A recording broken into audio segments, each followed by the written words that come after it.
Welcome to the Triple Takeover Toycast, a fortnightly podcast all about Transformers and yes, occasionally other vintage toy lines as well. But tonight is about Transformers because we're doing the one, the only.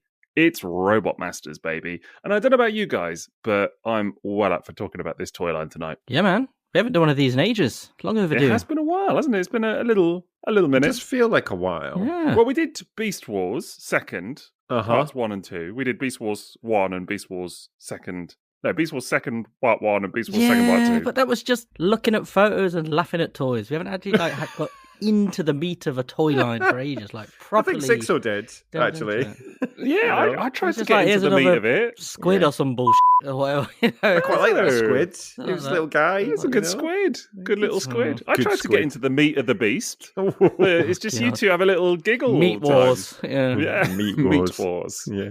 Just a load of animals. But it's just you two can't take the Beast series seriously. That's the thing. That's true. Yeah, there's some of them here tonight, so... I've purposely not Googled anything for tonight as well, so I don't know what's coming up as well. Oh, okay. So do you know anything about Robot Masters, Jason? I'm gonna say no because Okay. the even the name's not ringing a bell. But I bet as soon as stuff starts appearing, I'm like, oh, of course I know this, you know. So well, yeah, you'll know some of the characters involved. Let's put it that way, because, spoiler alert, one of them is Optimus Prime. Oh, I know that guy. So, yeah, I know that guy. Well, there's that really funny version of him where he's got no faceplate, like his brother or whatever that is. Yeah, you know, that's a different character, isn't it? Different guy. Different guy. Different character. Different guy. Exactly. Different guy.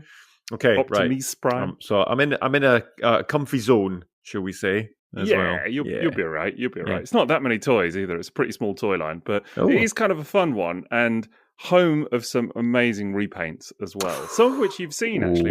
We have talked about a couple of these repaints before. Okay. In various mini-sodes and things, and so maybe you'll recognise them. I don't know. I'm sure I will. So they've kind of come up whenever we've talked about different things.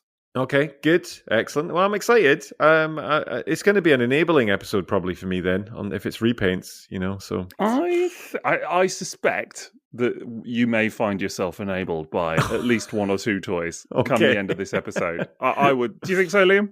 Warning. Yeah, maybe. There's some little classics in there. There's quite a few repaints, but there's some interesting new molds in here as well. Yeah. Extra little features thrown in. It's very symbolic of a time as well. Because what year was it? 2003? 2004? 2004. Yeah, because it lasts from 2004 to 2005. So yeah. I remember it really year. well. Like, I remember the second these first appeared on store shelves. I remember it's one of the first things I was looking up on the internet, like the comic, the cartoon, all of it, all of the different little prose stories that I couldn't read because they're in Japanese, but they were being translated on websites. The whole thing's wild. Yeah, absolutely. Really wonderful cartoon. Really great. One of the great cartoons, I think. One of the really, really top tier Transformers cartoons, wouldn't you say? Yeah, I mean, it still looks better than Beast Wars. So. Whoa! Shots fired. Oh, no. Shots fired, my friend. You're gonna no. There will be comments now at you, Liam. That's the thing. Rightly so. It's funny because even at the time, the cartoon looked behind the times. And it's done by Actus, which is the company that did the Unicron trilogy. At least the first two parts of it and part of the third one. And so I'm pretty certain, because of the 3D thing, that it must have been done during the time of Energon, just very quickly in the background, just like, get him out. Oh, yeah. But it was the first time we were seeing Optimus Prime again. Yeah, there was something about that, but it's very much, it smacks of like, you know, this project that you're working on already, like Superlink or whatever, just like get this done on the side. Do you know what I mean? Just like on a Friday afternoon type thing. It's a side cartoon. But at the time when it was coming out and it was first appearing online, I think there was quite a few of us were all like, whoa, because you're seeing, I mean, it's the very first time I think you were seeing G1 Starscream since, I suppose, Beast Wars. Well, okay. I mean, we're obviously getting into it here, and I haven't even introduced you guys yet or anything. Do you know what I mean? Yeah. Which Are is we? Yeah, anarchy, exactly. you know? Like, who am I? Who are you? Do you know what I mean? That's Toybox, Soapbox, anywhere. There's an at. There's old J-Swags. Hello. Of Jason fame. So, yeah, I mean, I'm Sixo, more on that later, I guess. But yeah, let's just get into it. We've got TF Source as a sponsor. Go and check them out. They're really good as well. So, Probably still got Robotmasters on there. Go buy some. Maybe. Yeah, it's quite good. They do get some vintage stuff up there. They do get vintage stuff on TF Source. We should get people to tag us on what they found. Yeah. Just go and have a look. On TF Source. Yeah. And we'll talk about our Patreon and all of that stuff as well, which you can find at patreon.com/Triple Takeover. But coming back to your point, Liam, I think you're absolutely right. And the one thing I was going to say about this toy line is that it's a real product of the time. Like, you couldn't drop this toy line or anything associated with it now. And I think you really kind of need to appreciate the context of it dropping in 2004 when G1 was not a thing. And or like the return to G1 was not a thing. This is pre-classics, pre-classics Optimus Prime or Henkei or any of that stuff. And Masterpiece had only just come out. We were getting Mega SCF, which I think this is what's really unique about this line at the time, is that it's the first time we see a transforming Optimus at that scale, because we'd had MP01 the year before in 2003. MP1. MP01 is correct name. MP1. MP01. Yeah. MP1. That guy. The first Masterpiece Optimus Prime. Yes, MP1, yeah. Yeah. The Hasbro-led initiative, which is actually just called Masterpiece Optimus Prime. Right. But 20th anniversary specifically. 20th anniversary, yes. Yeah. But we could agree on that. And so when this toy line comes along, this was like, I think for most people, this was almost like the first collectory targeted toy line, because it's true. Masterpiece was one and done at this point in time. This was the very first time they went out of their way outside of repaints of existing toys to maybe look a bit reissues like and because we'd had stuff like Mega SCF, like the non-transforming figures. They'd been around, but when everybody saw this, it was like, it's Optimus Prime again, and he transforms into a truck, and these are little toys. And so seeing this for the first time, it was wild. And the box, it's not like now where the boxes are always like homages to vintage toys. They were their own thing. Yeah, just completely unique looking thing. So it just came into the import stores with this, riding this wave of mid 2000s sort of anime, and it's a Japanese box with this unique, interesting Japanese Transformers toy line that had nostalgia despite being a new thing. And you're just there like, it encapsulates everything of that time, all that Digimon and all that. Yeah, couldn't have put it better myself. It's sort of 1 foot steeped in nostalgia and 1 foot complete in like the complete newness of the era, isn't it? Like just completely doing something different and wild with like the packaging and stuff and some of the repaints and things. So it's just a really weird mishmash of stuff. And I do think, I'm going to be completely honest, I think it's perfectly possible that you could come to this toy line for the first time in 2025, which we are now at the time of recording, and think that it looks a bit right? Like, honestly, you would look at, you're going to look at some of the molds and be like, that, like some of them, like the Starscream and things, we'll look at, but they've been surpassed, it's fair to say. Like, subsequent Starscream toys have done what this Starscream is trying to do, but done it better. Like, objectively. Yeah, you're right, but there's a very important caveat to that, is that they have been surpassed, but the reason they've been surpassed is because they were the first, essentially. Exactly. All of this kind of things coming back, they were the very first things that came out the door as like a toy line, bringing these characters back in that sort of nostalgia sense as a full toy line, even though it's very short. And that's why they're very easily surpassed, because I think it's the success of these that leads to them, starting to do more and more and more. I mean, it was already ticking over anyway, but like, if you go back in time to what year this is, Dreamwave was still going at this point. Dreamwave Transformers comics. And these were the first times we were seeing these characters again. But that's how far back in time it is. And like, you remember when Dreamwave Comics was around, what were we getting? We were getting some reissues of G1 characters, but that was really it. Like, G1 characters were confined to little non-transforming figures or reissues of the vintage toys, which was cool. But then this suddenly opens the possibility of, we can get new molds of these characters. Which wasn't a major thing for any toy line at this point. We'd had the He-Man reboot, which had done new versions of toys, but not, it wasn't like a thing like now where we see constant reissues of vintage toys or new versions of old toys of characters, of just every franchise has ever existed. Back then, it was still very, very new. This was, And I think you're right to say that MP1 or 20th anniversary Optimus Prime, whatever you want to call it, 20th anniversary Optimus Prime. There you go. I think you're right to put that to one side as a little caveat almost, because it was very clearly, it's different to what we also think of as Masterpiece now, in that it was laden with die-cast. It had little working pistons and suspension and all kinds of stuff that you wouldn't find on your typical retail product, right? Like it was very clearly singularly collector aimed and like driving on nostalgia. And that kind of led to its, like a whole other Pandora's box being open for the future. But it was a very single standalone product. It wasn't intended to be a line necessarily. And this Robotmasters is or was a line from the get-go. And it's the first, as you said, the first line that really trades on bringing some of those classic characters back in that way, those familiar faces, and at small scale as well, as like playable toy scale. You forget how small they are. Scale. They're tiny. They're absolutely tiny. Yeah, really, really tiny. Oh, I've got some comparison pictures and stuff which we'll run through today. But when like smaller than G1, even, the toys, like really, really small. Like I used to have, the last ones I had, I think were the Star Saber and the Victory Lio, which we'll come to in a bit. But like they would be on the shelf, but dwarfed by like deluxe versions of the mini pots, stuff like that, because there's such little toys. And that's in the combined mode. They're really, really small toys.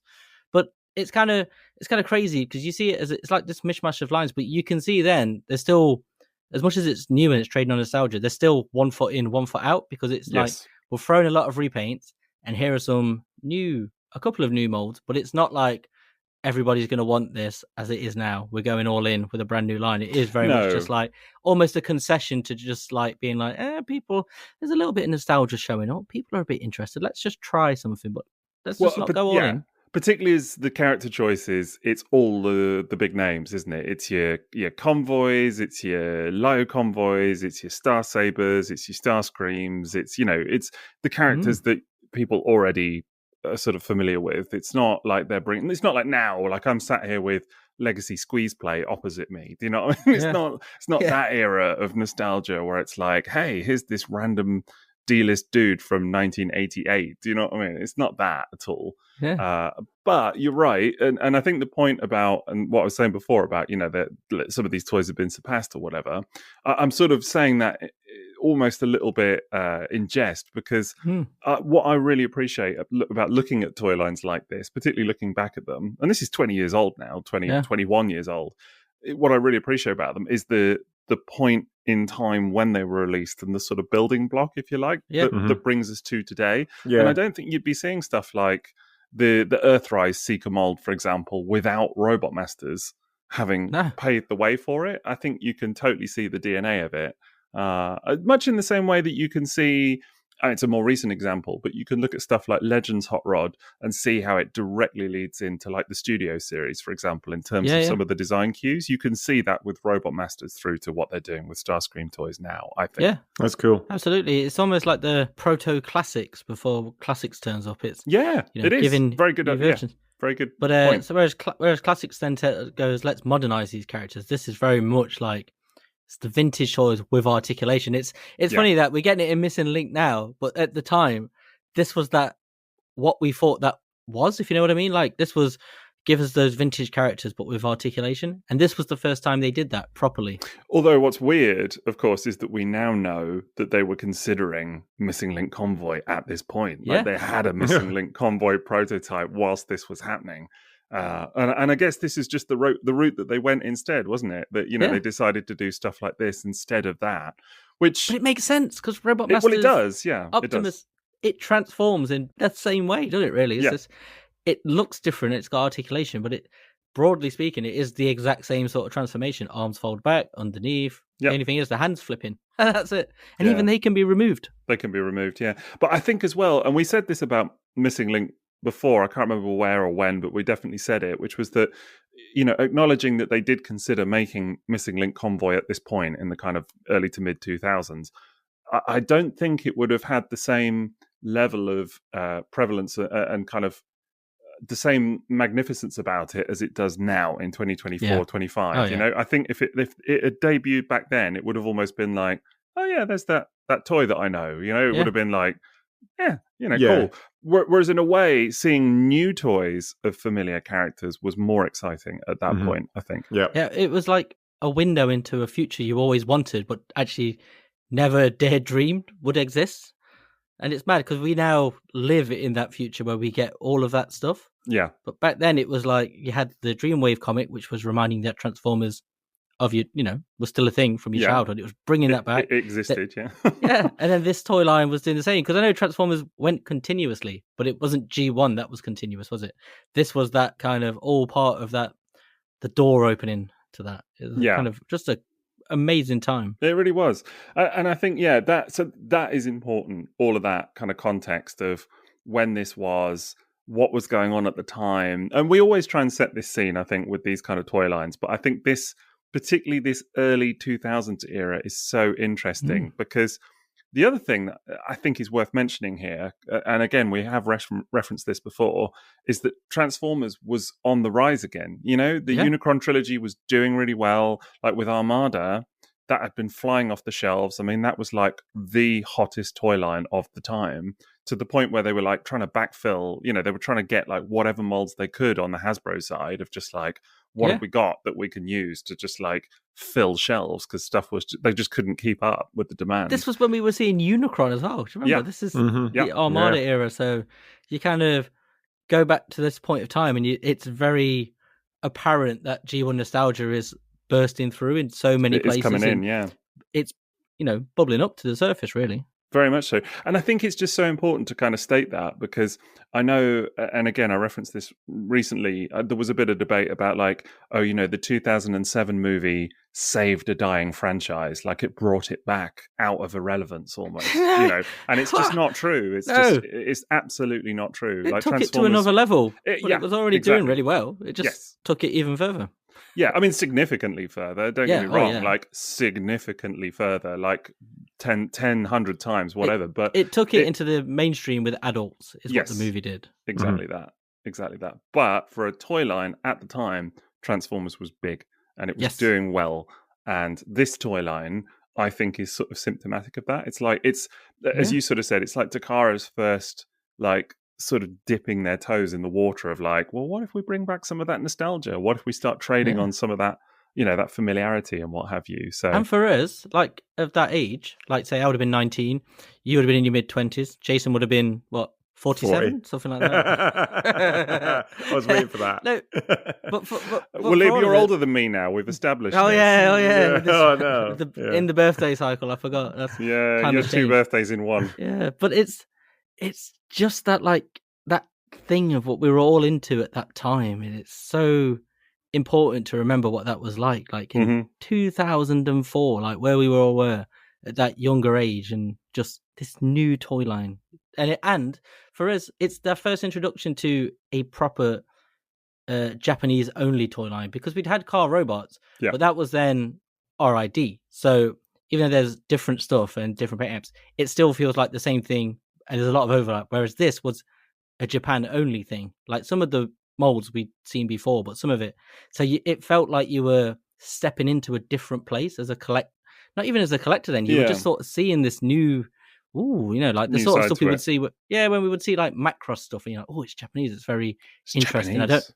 But you didn't know the full story. There was some mystery. And then this was like the Transformers version of that. And he was like, oh, what is this? And then it's fascinating. Back in the era when you thought that like all the Japanese cartoons were like super mysterious and really like, took the material so seriously and like, oh my God, Japanese cartoons. And then you kind of watch them and you're like, oh no, this is just a total goof fest. Actually. Yeah, it's exactly the same as the West. Just ridiculous. Totally. Yeah. I've got one question. So these are import then, are they? Because obviously I'm collecting Universe at this time. I've got Masterpiece at this time. So where are you getting your hands on Robotmasters if you're in the West? Is it import only, or did they end up on the shelves? No, it'd be comic shops and places like that. Right, okay. So you've Forbidden Planets or things like that, or specialist dealers at that point as well. I mean, only the same as, like, to be honest, at the time, I was getting my hands on some Vinyl Tech stuff. Like I had alternators, but I had started, I think, probably around, 2004. No, 2004 definitely had started to import some Vinyl Tech stuff. The reason I ask is because this is when I was doing my world trip, and the reason I got all the Vinyl Techs and I got MP1 is because I was in Kuala Lumpur and I was in a shop and they had them floor to ceiling over there. Right. And I remember just filling a suitcase and then put it on a boat and I got it. Like, we then traveled the rest of the way around the world for the next 11 months. And then It arrived a few months after I got back. It took a very long time, but yeah, that's the only reason I got Binaltech is because I was in a different. I was on the other side of the world, basically. So I kind of missed this bit, right? This transition. Well, people had been doing it. I mean, I had a very good friend in the 90s who, when I was a teenager, who had imported or got hold of a lot of Beast Wars stuff. So actually that was kind of my first taste of like, oh yeah, he had, well, a lot of the Neo toys I remember from that point, like he got them when they were new. He was the same age as me, same school year, but he, I remember being at his house and just like seeing stuff like Heinrad and things like that. Oh, really? And big memories of Long Rack and all of those guys of just like, wow, these are cool. Do you know what I mean? Yeah. And Neo more than second, actually.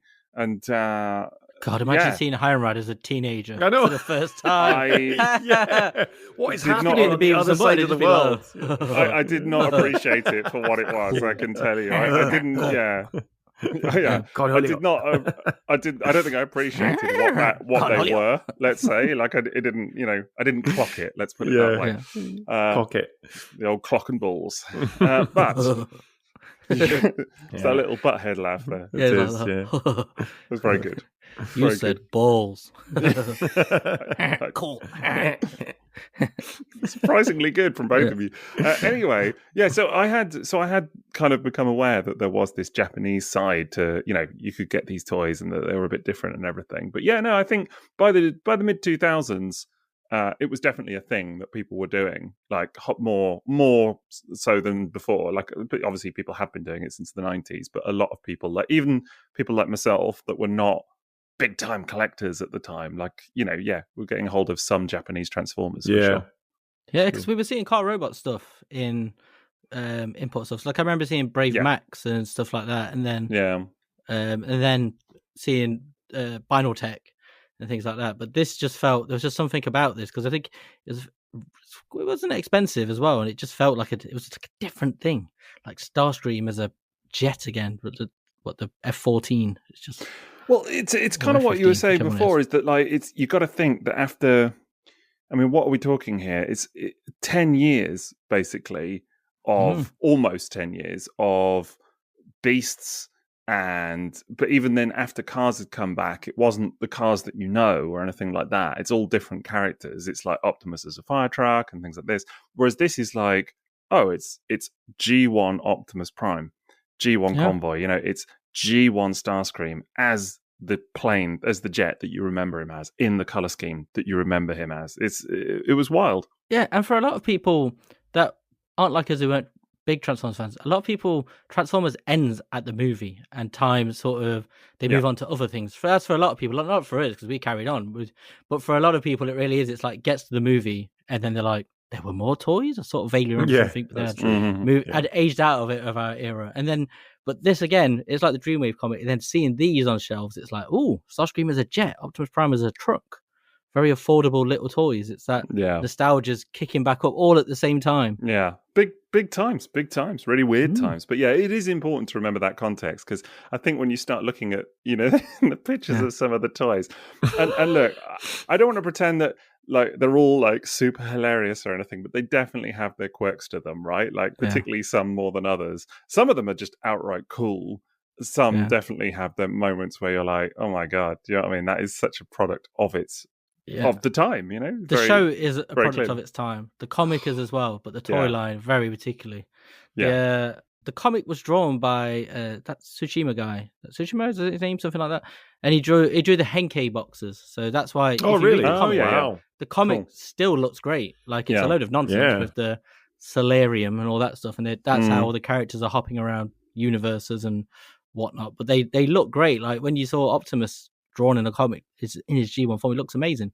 Yeah, but the cartoon does not. The cartoon is dog shit. Like, let's be honest. Like, it is. I know what I said before, but I thought you said it was amazing. Yeah, no, calling it a cartoon is elevating it. Yeah, is it lots of still images? It's 2 episodes. It's really? 2 episodes. Wow. 6 minutes each.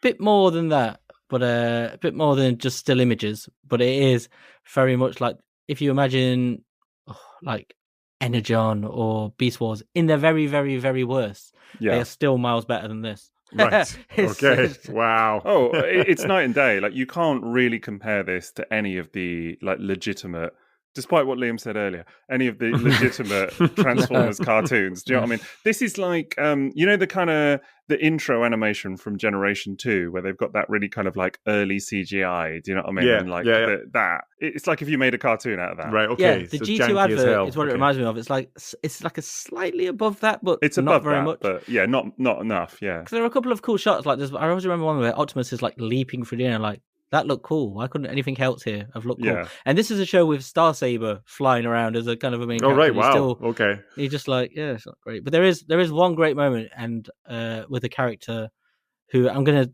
save it for when we talk about the toy, because it's a bit of a well, it's a massive spoiler. Oh, the blue guy. Yes. Yeah. Okay, yeah. Save it. Because that's a cool concept that should have come back. That is a cool concept. But we'll talk about it. Concept. But yeah, there's the second episode of the 2 is all kind of like you've got multiple convoys, all kind of like merging their energy together and forming like a big typhoon, and then you've got multiple Megatrons all forming their energy together to form like a big typhoon, and it's all like, oh my god, they've got their own typhoon, oh my god, and it's like typhoon power, like it's just what is happening here. Brilliant. Honestly. Okay, absolute madness. But it's all of the anime tropes you kind of love, but done badly. But it's kind of like you're seeing them there early on, and you're like, huh. But there's a lot of stuff in this. It's like very, it's very Japanese targeted, isn't it? Because it's not in English. Yeah.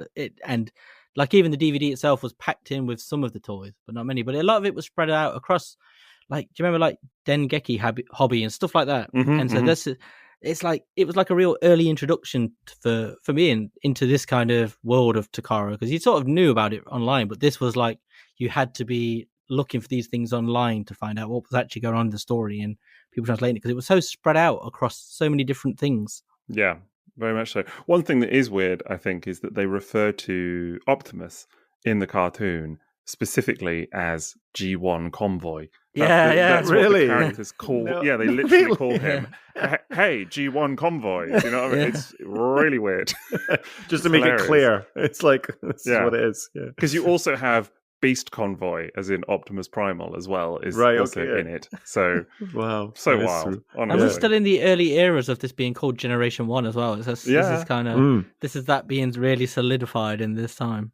Yeah, it's just really weird. Well, do you want to see pictures of some toys, Jace? Absolutely. Oh, you're in for a treat tonight, son. Treats. Okay, so we're going to start off with a familiar face. This guy, of course, is an animation error. I know that guy. You'll recognize him. Here he is. This is Robotmasters Convoy, or G1 Convoy, I should say, because there are multiple convoys in this line. Yeah. So now, what do you make of that? First of all, I like his robot mode. What are you saying about the truck mode? It's a bit gappy. He's being very kind. Yeah, he is, isn't he? You're being far too kind, Jason. Yeah. You should see the truck mode from the top, I think. Like, if you look at it from the top, is it very shallow as well? Check it out from the top down. Oh, right. Oh, wow. Oh, there he is. Yeah. No, that's robot, not in disguise. Okay. Yeah. Wow. So many gaps. Yeah. But look at all the stuff he comes with as well. He's got Lego wheels as well. Yeah, he does have Lego. He does have Lego wheels. He does have a lot of cool transparent weapons, though, doesn't he? And his original rifle, which is nice to see as well. Yeah. It's peak nostalgia, man. So I'm getting, but you've said it already, right? But I am getting classics Prime vibes off of that back end of that. It's like there's a lot of design elements that carry over, aren't they, with G1? But like, if you look at his knees, it's the masterpiece. It is the masterpiece, It's very, very obvious, because even Dreamwave were drawing that at the end. Mm-hmm. That's exactly where that comes from. That's the legs. The more you look at it, you see sort of elements of that. But this is the very first time they sort of really tried to get in on the cartoon at this. Of course, it's the very first new Optimus Prime toy other than the MP, really, isn't it? Yeah, it is. So much of it reminds me of the MP, honestly. Like, even the head shape, it's not exact one-to-one or anything. It's not like you get now, where you get like a masterpiece head sculpt, and clearly the same CAD design has been used for like Kingdom or Legacy or whatever. It's not that level. No. But there's something about the head shape that feels very 20th anniversary Optimus Prime to me. But even like the shape of the chest or the hips, it's all kind of there. I don't know. Even the truck mode is quite masterpiece. It is. MP1. Yeah, when you look at the totally. MP1 truck, it's not that great. But so this toy has one thing that very few Optimus Primes have these days, and it's the grill on his chest is the truck grill. It's the same grill, yeah. Yeah, it's easy to laugh at this toy now, and I get why people do. And you have to remember, this toy was knocked off so massively for years and years and years. So a lot of people's first interaction with it would have been that way. But at the time, first time you saw it, you were still like,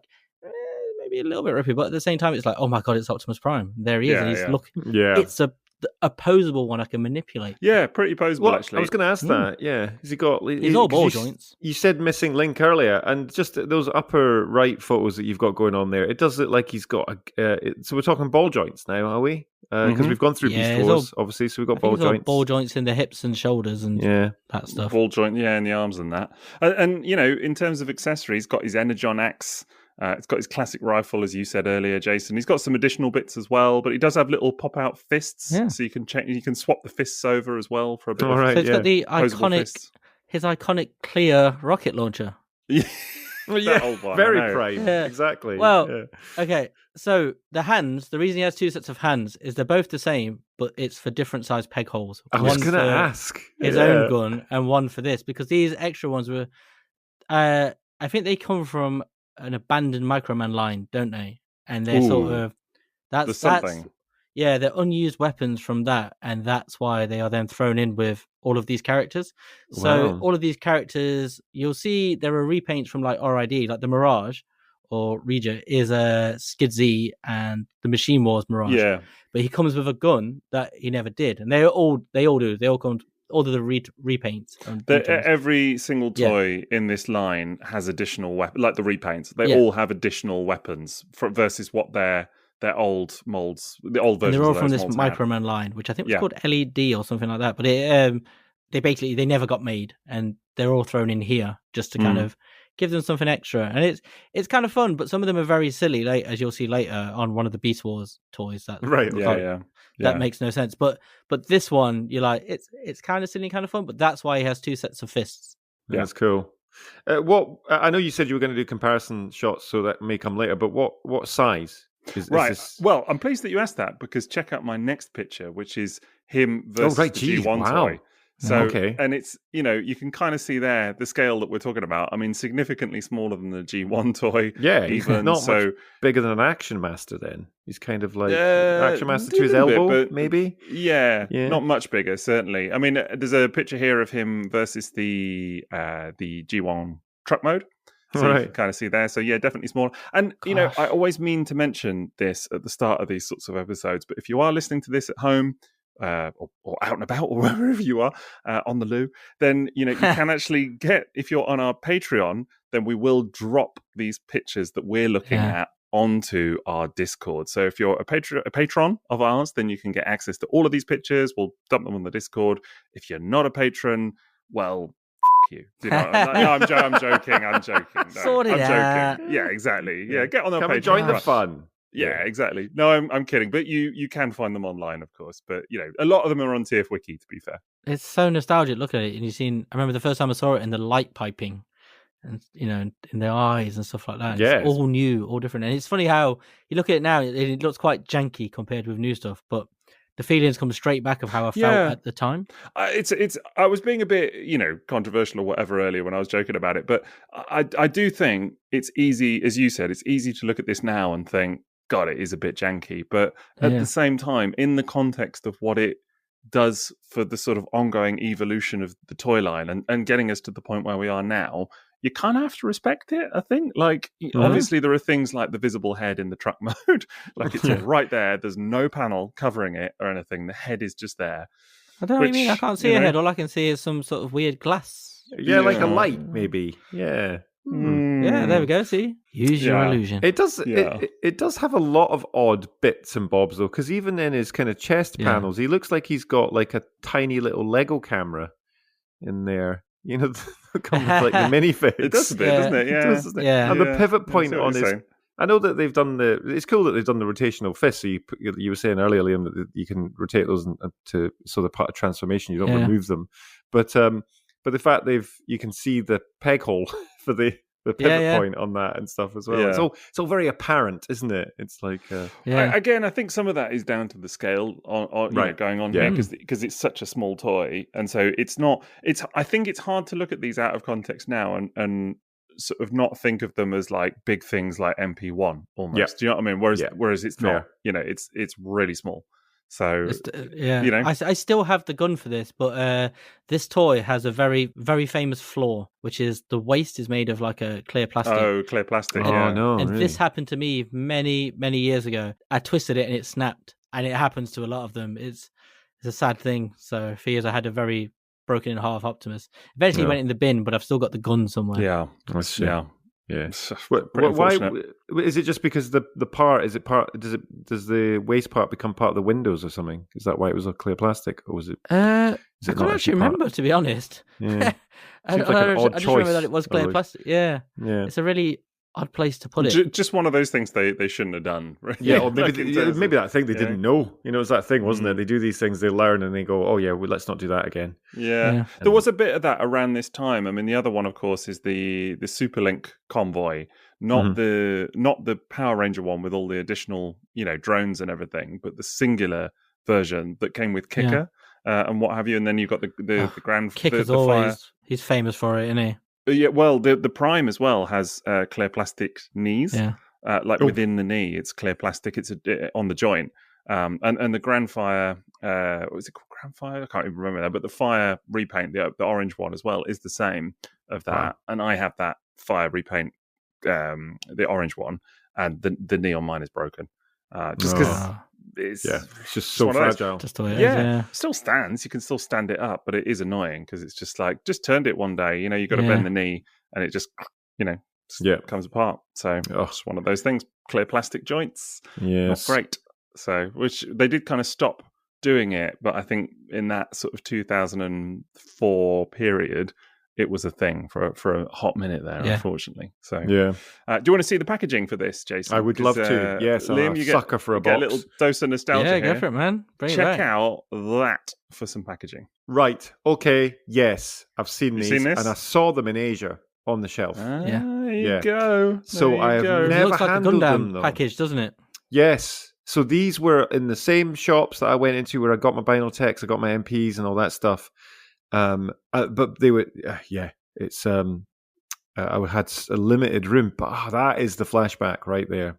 It's very of the time, very of the era. It's that kind of like all of that little green detail and stuff is peak 2004. I think it's fair to say, very of a time. It really is. Like you look at it and you think this could be some sort of Game Boy game packaging somewhere, Game Boy Advance. Absolutely, totally. Kind of menu screen, all of this, these fonts and like over the top little boxes with text in. It's like it doesn't need all of this, but it did for the time. And the Transformers logo in the top corner, like the original one. The original. It's all just man. But look, it's crossing the barriers, the boundaries for you guys because it's Robotmasters 01. Generation 1 Convoy. Yeah, just like MP01. It's all the same. No, not just like it. All the same. Not just like it. Well, that's how Takara confirming it from the grave. That's how you know that MP was not intended to be a line because it was MP1 with no foresight that it was going to go past 9.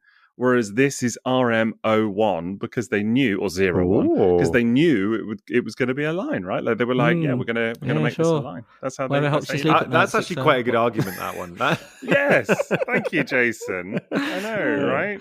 Liam and his nonsense. I only know of MP01 and Transformers 20th anniversary Optimus Prime. Yeah. But again, it is also notable here that it is very much G1 written on there and Generation 1, as like sort of formalizing that. Because this, again, that wasn't a thing really until kind of this point. I'm trying to think when it first became officially there was this era. There was on the Mega SCF stuff, and I think you had the QTF.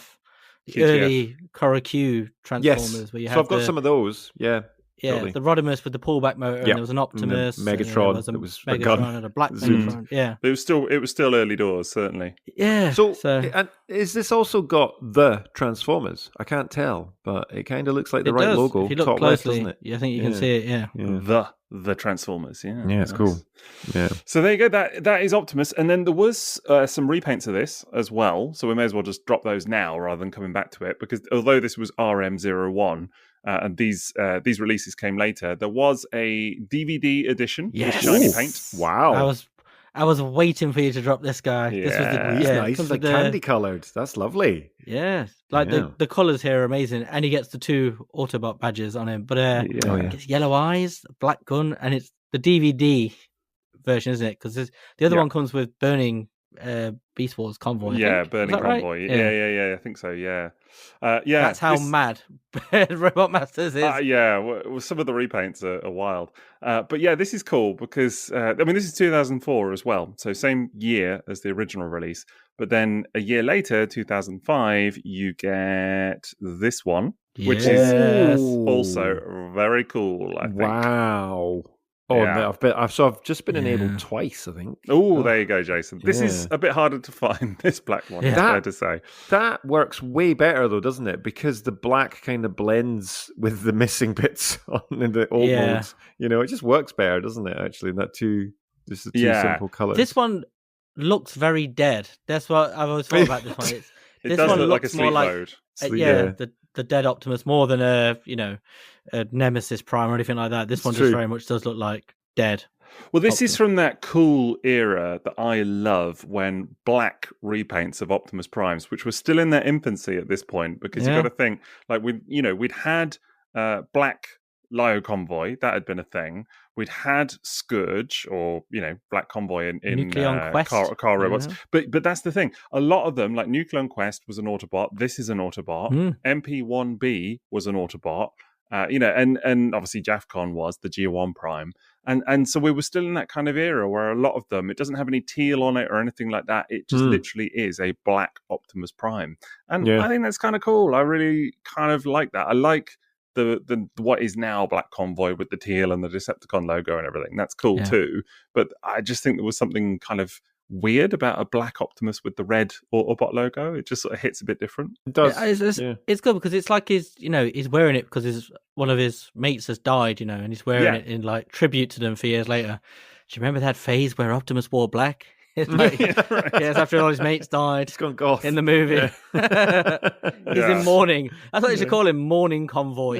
Mourning Convoy, yeah. But the weapon he's holding here, so it's fun because he comes with an axe, but this one comes with a shield. And from memory, these all combine, don't they? That's the point. There's something there, yeah. The Autobot ones all combine into something called Arsenal Force, because they're like that, and the Decepticons get the first time you see the clear energon weapons, and I can't remember what they're called. I got to be honest with you, I'm not an expert on these weapons. Okay. I know kind of the rough thing with them, but I've just never asked with them really. Do you know what I mean? Like they're fun. This was a repaint. I think this came with one of the other toys as well, called Psycho Orb. Which we'll see in a little bit. The armadillo. The armadillo. It's a repaint as well. See, I remember that guy because that name is amazing. Psycho Orb. That is a great name. Yeah, totally. Yeah, some of the repaint names are something. They're really something. But this was a real limited version. This black repaint. So it was a mail order thing through Dengeki Hobby magazine. So you might be able to get hold of it now. I don't know what quantities it was made in or anything, but. Supposedly it was limited anyway. Very pretty. It's really good. Yeah, I would love to. I agree with you what you're saying, Sixo, in the fact that it just has that slightly different feel to it. The gold and black as well. That's just so nice, really pretty. One thing I would say about a number of the new Robotmasters molds, like the line is full of. So you get two things. You get repaints of existing molds from Beast Wars, for example, or wherever it may be. Or you get new molds like this of popular characters. And the one thing I would say about the new molds is that I very often prefer the repaints to the original colours versions. And this black one is a great example of that. I think it's more interesting to me to see this black repaint than it is the straight up red and blue Convoy, in a way, Yeah. Yeah. There is another black repaint coming up later. Oof, yeah. That is the king of all of this toy line. Yeah, it's a Grimlock. Repaints. No Grimlock. No Grimlock in this. Not a king. Not that kind of king. Okay. Before we get to that, though, there is another repaint of the Convoy mold. Wow. Do you know which one this is, Liam? You ready for this? Is it going to be Magnus? Oh. It's going to be Magnus. Is it a clear one? No, it's this. No way! Yes. It's this bad boy. Yeah. Have you seen this before, Jason? No, but hang on. Am I getting my wires crossed? Is this why we got that MP one recently? Is this related? Oh, the bump of chicken, do you mean? Yeah. That was a brand thing. Guy Yeah. No. So this was a lucky draw figure. This was a lucky draw repaint. This was 2005, and basically it was a children's colouring contest, which is what you can see in the little image there. This is taken from like the wiki. TFN. Yeah, it is. I was just going to say that. Like Jason, you Did were Matt actually... do this? Jason, you were actually colouring in a picture of G1 Beachcomber Just yesterday or the day before? Or... Yeah, 2 days ago. Yeah, 2 days ago. It was. So in the hope that my colour scheme will be chosen as well. Great fun. And then I realised I hadn't done the alt mode and I had to furiously do it because I had to check out at the hotel. This is wonderful. I love this. This was a children's colouring contest, of course, but that's better than I did. Sad to say. Look at that. Look at that black and yellow red one. Oof. Oh my goodness. Yeah. People need to get on Discord to see this. This is going to be tricky to find, if you try and Google it. I really like the purple one, purple and grey, because it reminds me of Energon's Shock Blast. Is it Shock Blast or sort of Shockwave? Yeah. But again, you're seeing colours here that you've seen probably on Optimus Primes and other toys before, but at this point in time you hadn't, and it's kind of like, ooh, this is I like the black and yellow and red one. I think that's the absolutely second, top row. I think that's super cool. But so this was a colouring competition. It was with TV Magazine, which is a big magazine in Japan, and the winner was the one that obviously got made, and it's been nicknamed Crayola Convoy for obvious reasons. But it was a lucky draw, and there were 10 made of this. Wow. 10. Amazing. Just 10. And to say it goes for big coin is an understatement. Like, this is as rare as rocking horse honestly. This is, I mean, the box alone, the off-brand... Yeah, it's just blank. Yeah, white but box, it's the same box, and someone's gone to the effort of sticking the sticker on it. Yeah, brilliant, absolutely amazing. It tickles me. It's not the only one. There were a couple of like lucky draw or kind of magazine prize things, campaign prize items here that just had white boxes, so it was quite unusual around this era. So I love the idea that the person who coloured this, I really hope they kept it. I really hope they still have it, because that would just be. There'd be something wonderful about that. I don't even know if they got given one or not. I don't know that part of the story. That'd be cruel, wouldn't it? Yeah. You think they must have? It's got the box that just has such mail-away vibes. Yeah. I love how you can see the tech spec on the side in this one as well. Like on the other ones, it's harder, but you can see it's still got the tech spec down the side. Oh yeah. I just think. I love stuff like this because you just know that it's so easy for people to look at stuff like this and be like, "What is that?" and think that it's crap or whatever. But no sense of history. Yeah, exactly. It's the history of it. It's the fact that they only made it in such limited quantities. But more importantly, more than anything, it's the fact that a child designed this and they made it. And I just think that's so cool, honestly. And and that child now is probably in their 30s, I guess. I don't know. But isn't there a kind of crazy irony to that like some child made this and this is they're still looking at it as kids' toys to some extent, but it's now like a unobtainable collector piece for a collector, totally. Absolute fortune. Yeah, but it was literally just designed by a child as a throwaway contest giggle thing just to promote the toy line. Yeah, I think it's wonderful, honestly. You know, this goes off the back of our HasLab chat as well. This is what HasLab could do. Imagine that, right? Yeah. We do a colouring competition, and then they choose that one, and then because we know that's limited run, but it's not as limited as this. But that'd be fun, wouldn't it? Get to do that. It would be fun. This is your Generation Selects. Yeah. One of the other things about this Optimus is you can see there's a lot of elements that go into the Classics Optimus, the deluxe one, not the Voyager one, but the small deluxe that came in the 2-pack. But there's a lot of very similar elements that carry over. Yeah, there really is. Yeah, I noticed that totally. Right. Well, we should keep it moving and get on because we've only done the one toy so far.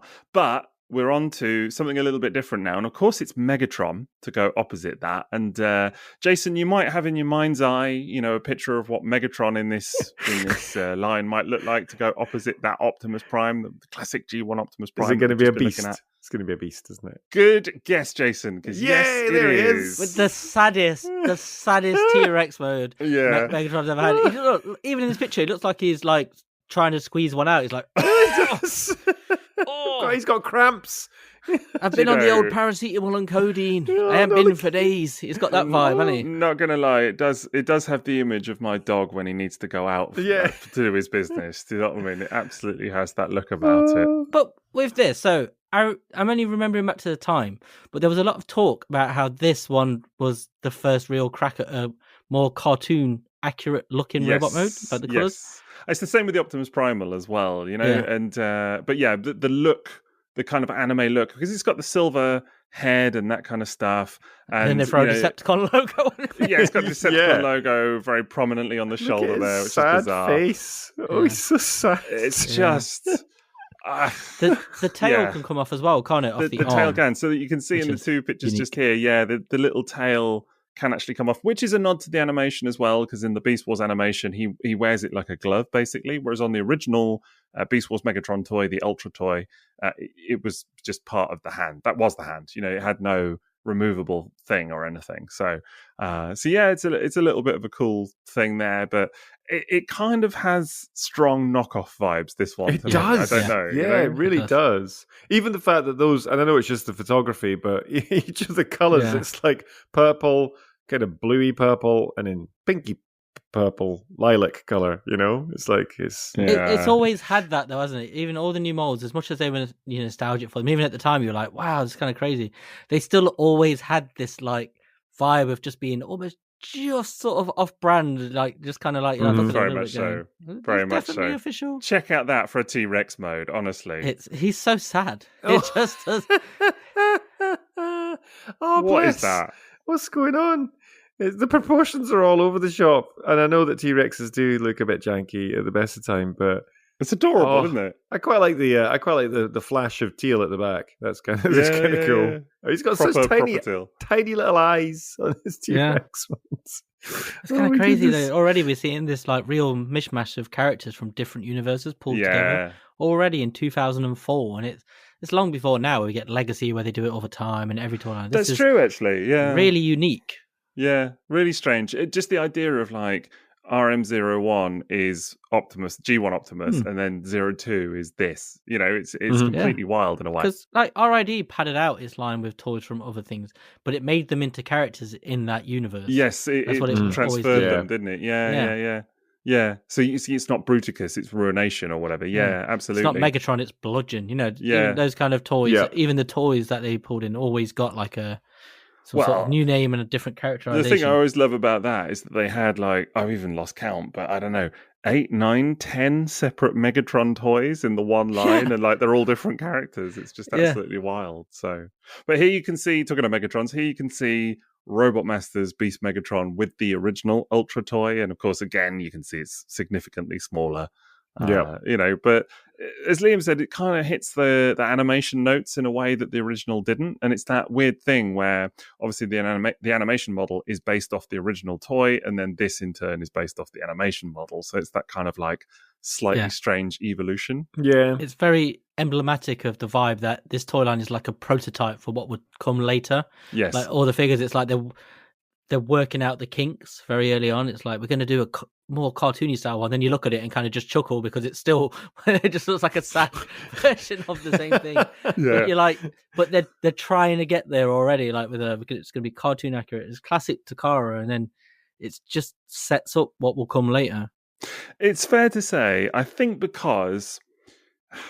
And not that the original Optimus Prime toy wasn't beloved, because it's an all-timer. It's one of the best toys of all time. But I think because the original Beast Wars Megatron toy was such a knockout, and it sort of didn't matter that it wasn't wholly cartoon accurate. It was fine. Yeah, I think because of that, and because it had been a lot longer, it was so cool to see a G1 Optimus come back in a new toy and what have you. So you can sort of forgive some of the faults.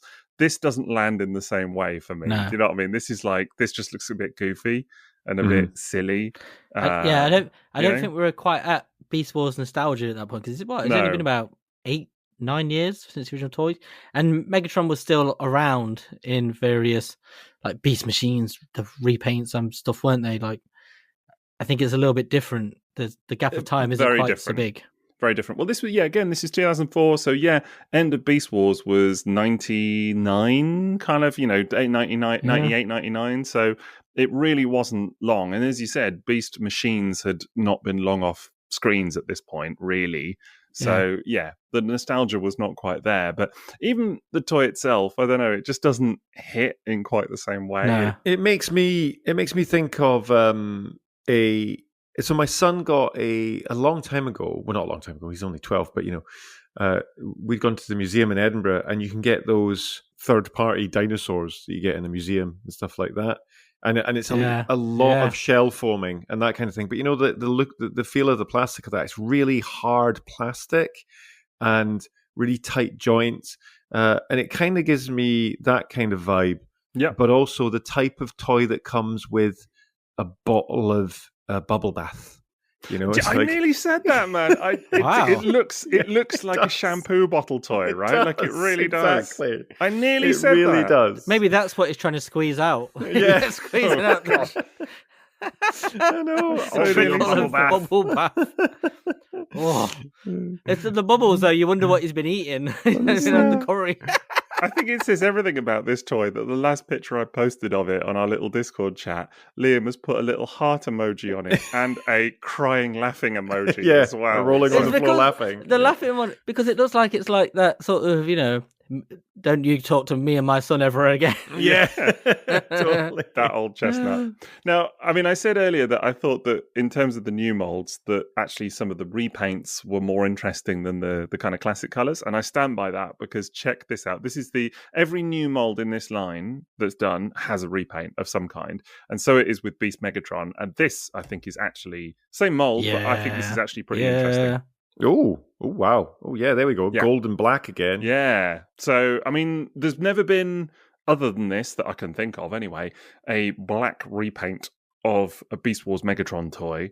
Someone's going to think of one now, inevitably. Of course they are. But, like wholesale, it's not like a recognized repaint idea or anything like that. And I think this is actually really cool. Like, I would be well up for seeing this on other designs of the toy. Of the totally. They've got the layout all right, all perfect. Yeah. Right down to the fact that now he looks like he's wearing a little waistcoat. Yes. Yeah, he does. Yeah, with the little blue ruff. Yeah, the way they've picked everything out with the silver it's all in the right places, the deco. That's really nice. Yeah, super nice. And that love bit the of little blue gold is sword lovely. as well. Yeah, the gold toenails. Yeah, it's true. So the It does sword, work. you can see the peg hole. They combine it. I think they combine into a spear or something. I know the Autobots one is the good guys one is the Arsenal Force, and that's the missile launcher, and their ones are usually clear, and the Decepticon ones, I can't remember what it's called. What is it called? The Tottenham Hotspur blade or something? Oh, look at you with your football. Well, you said Arsenal Force. I don't know. It was I've been avoiding making a football reference here and thinking I'm in the wrong crowd here, but look at this. Well, okay. Okay. I can surprise you every now and then. Here we go. What's that a ole, reference to? ole. I don't get it. No, I do. Yes. All right. Yes. All right. Football. It's a thing. Moving swiftly on. Sorry, I brought it up now. But let's have a look at the next one, shall we? So that's Megatron. What might you think would come next? So you've got a new Optimus mold, a new Beast Megatron mold, and then, well, it's time for some repaints. And I think what I should do before we look at this next one, Jason, is just reappraise your memory of these guys, which were Machine Wars, Prowl, and Mirage. Oh, yes. Do you remember these? I do. Yeah? Uh-huh. Yeah. We looked at these not so long ago. Yeah, and totally. Of course, we looked at the Skid Z mold for RAD as well, because you may recall that this was the G2 flip changer mold. Yeah. I think that we did a mini-sode on the whole of G2 prototypes, didn't we? Because they'd been discovered. And sort of released in the color schemes. And so they were first released in Machine Wars, and then later on in RID and Car Robots and what have you. I've got the Mirage, Yes. Yeah. But have you ever seen this repaint? And this is something super special. Check this out. They finally got it right. Oh my God, they got it right. Yeah. Yeah, they did it, baby. Another one of the most Actually knocked off did it. toys ever. Yes, yeah. It's Wow. true. So this is super cool. This is Raiji, which is Mirage. You know, it's his Japanese name. I'm probably butchering that pronunciation. No. So his Japanese name is Lige. Lige. He's called Rija in this, and it's due to a trademark thing. So they were afraid of using the name because it's a brand of cigarettes, isn't it? It is, yeah. So, but what always makes me laugh about this is whenever people go on about Slag Slug or Western characters having name changes for copyright reasons or whatever reason, and you're like, but here we were all completely fine with it. Yeah. Do you know, I did know that as well, but I'd forgotten that that was the reason. Yeah, interesting. Takara were doing it years before. This was I think this is one of the first things I ever looked up on the internet, because I was like, I'm sure his name isn't that in Japan. And it wasn't. Yeah. Is it interesting? I'd forgotten that it was this toy that had started all of that. That's that's fascinating. But he's got this fantastic G1 deco. Again, comes with the sword, which is all clear green plastic coated in chrome. Is it? It's micro-method. Yeah. It's beautiful. God. Yeah, it's really nice. Machine gun. I have this version, and it's funny because I remember, I had Machine Wars Mirage back in the day when it was first released in 1996, 7, whenever it was, 1997, I think. And I had it, and I remember even at that age thinking, this is super cool, but wouldn't it be great if it was like blue and white, like the classic, royal blue and white. And lo and behold, they did it. So not quite sort of 8 years later or so, and it's just marvelous. Honestly, it's really, really nice. The extra gun is cool as well. So, but retains all the other features. Just a really cool repaint and super small, fun toy as well. Yeah, it looks good. It's wicked. It's really nice. I would absolutely have this next to my G1. I'd have G1 Mirage in alt mode and this next to it. Like father son kind of. Yeah. Vibes. It's really cool. Are you tempted by this one now, are you, Jace? I am actually, yeah. It's really nice because it's the same thing. Because it's like the RID one, Mirage, is the one I've got, but it doesn't look like Mirage. Yeah, I love that. I'm not normally into the guns and all that part of it, but I actually just really let that get whatever that is, like. It looks like it's a bit G2, isn't it? The semi-automatic. I was going to say it's like a G2 machine gun, isn't it? Yeah, it's cool. There's a crazy thing about this toy is when you look at it, it's probably still the closest they've got to Mirage as a proper race car. It's like a stock car here. It does actually look like of the era. And I love the sort of unintentional like G2 style homage across the side, where some of those toys would have like Transformers. Like, yes, it's got Robotmasters. It's got Robotmasters. It's just like really silly and fun. It even says RM03 on it as well. The toy designation. It's so funny. But of course, to go with that, and again, casting our mind back to Machine Wars and all of that, you may recall these guys. Oh, I get to the best repaint. Yeah, this guy. So this is Hoist and Hubcap from Machine Wars, with that mold, which again was one of the G2 flip changes, and then was seen as as toe line in RID and whatever. So, but check this out for a repaint and a half, Jason. Oh my! This is the Robotmasters version. This is like a Guy Fieri. It's like Hot Wheels, isn't it? Oh my goodness! Yeah. All of these things, absolutely insane. So we're kind of getting into now one of the major strengths of Robotmasters with some of these repaints, which is that these are repaints like you've never seen them before. They are off the charts. They've gone for it, haven't in terms they? Of paint applications, color. It's like they took. It's basically like a premium finish. They took the molds as they were and just applied so much paint. So like all the red is paint, for example, and obviously you've got the flame finish on there and everything. It's like proper line art that you get on a real car. It's amazing. So much paint on these and chrome and everything as well. They are just so beautifully finished. And when you compare it versus like the Machine Wars versions, it's like so funny because Machine Wars was real budget, and this is really quite premium for retail. This is amazing. Straight away. Super. Has it got light piping in the alt mode? Looks like that would work as light piping in alt mode for his windscreen as well. Yeah, for his windscreen, which is really cool. That's for amazing. His light bar, but like the mace is added, but like everything else, man, that toy. And this toy's fiction is quite fun because it's the same character from Car Robots. It's still Wrecker Hook, and he's had his mind wiped, and he's just decided the Decepticons are cooler. So that's why he's become. That's why he's now a bad guy. But it's still the same character in the universe. Brilliant. That's genius. Kind of why he says just change his deco, but it's a stunning deco. This one. This is just I mean, this is before Optimus Prime had flames on his truck. Yeah, it is. This guy did it better. Yeah. But it's funny because once you start looking at it, you see that, don't you? That's just kind of what you look at. Like, oh yeah, a lot of black, red. Just needs a bit of blue. That's the thing. It's the blue that is the wild bit for me. Like on the hook and on the arms and things as well, and kind of on the crotch. It's just so mad that the color choices. Yeah, exactly. Just throwing in a bit of blue for no reason. One thing about this mod I always love is that the front, sort of the nose and the windscreen in the robot mode, it looks like a sad puppy looking down at the ground. It does. It looks like a sad dog face when he's in his chest, doesn't it? Never going to want to see that now. It's K9 from Doctor Who. Yeah. Oh my goodness. It's Poochie being told to go back to his home planet. Oh man. It just looks like a really sad puppy looking at the floor. Oh, never going to want to see that. But look, we're going to continue this trend. We're going to continue apace this trend of cool repaints, because if you think that's cool, you may also, I'm going to drop in a picture here, you may also remember these guys, the Generation 2 Cyberjets. Yes. These are cool toys. Are we coming to the second best repaint? I think we might be, yes. You know what's coming, right? Yeah. Well, yeah, you know what's coming. Now, check this out. Oh, no, they didn't. Oh, my God. They did it. It's wow. Jetfire. Well, it may as well be Jetfire. It's not actually Jetfire. So cool. R-Blade, I think. Yes. Was he called R-Blade or something like that? He's called R-Blade, yes. Like R, the letter, Blade. Yeah. So, which, I don't know. I need him one, a weird don't name. I? That is so cool. Oh, another plastic. I love the fact clear plastic coated. Is this what you were on about then, Liam? Is that because they had these weapons and they were clear green and then they chromed them? Is that the ones? Yeah. Is that what the theory is, so right? I'm sure they're supposed to be abandoned Microman weapons that were never used.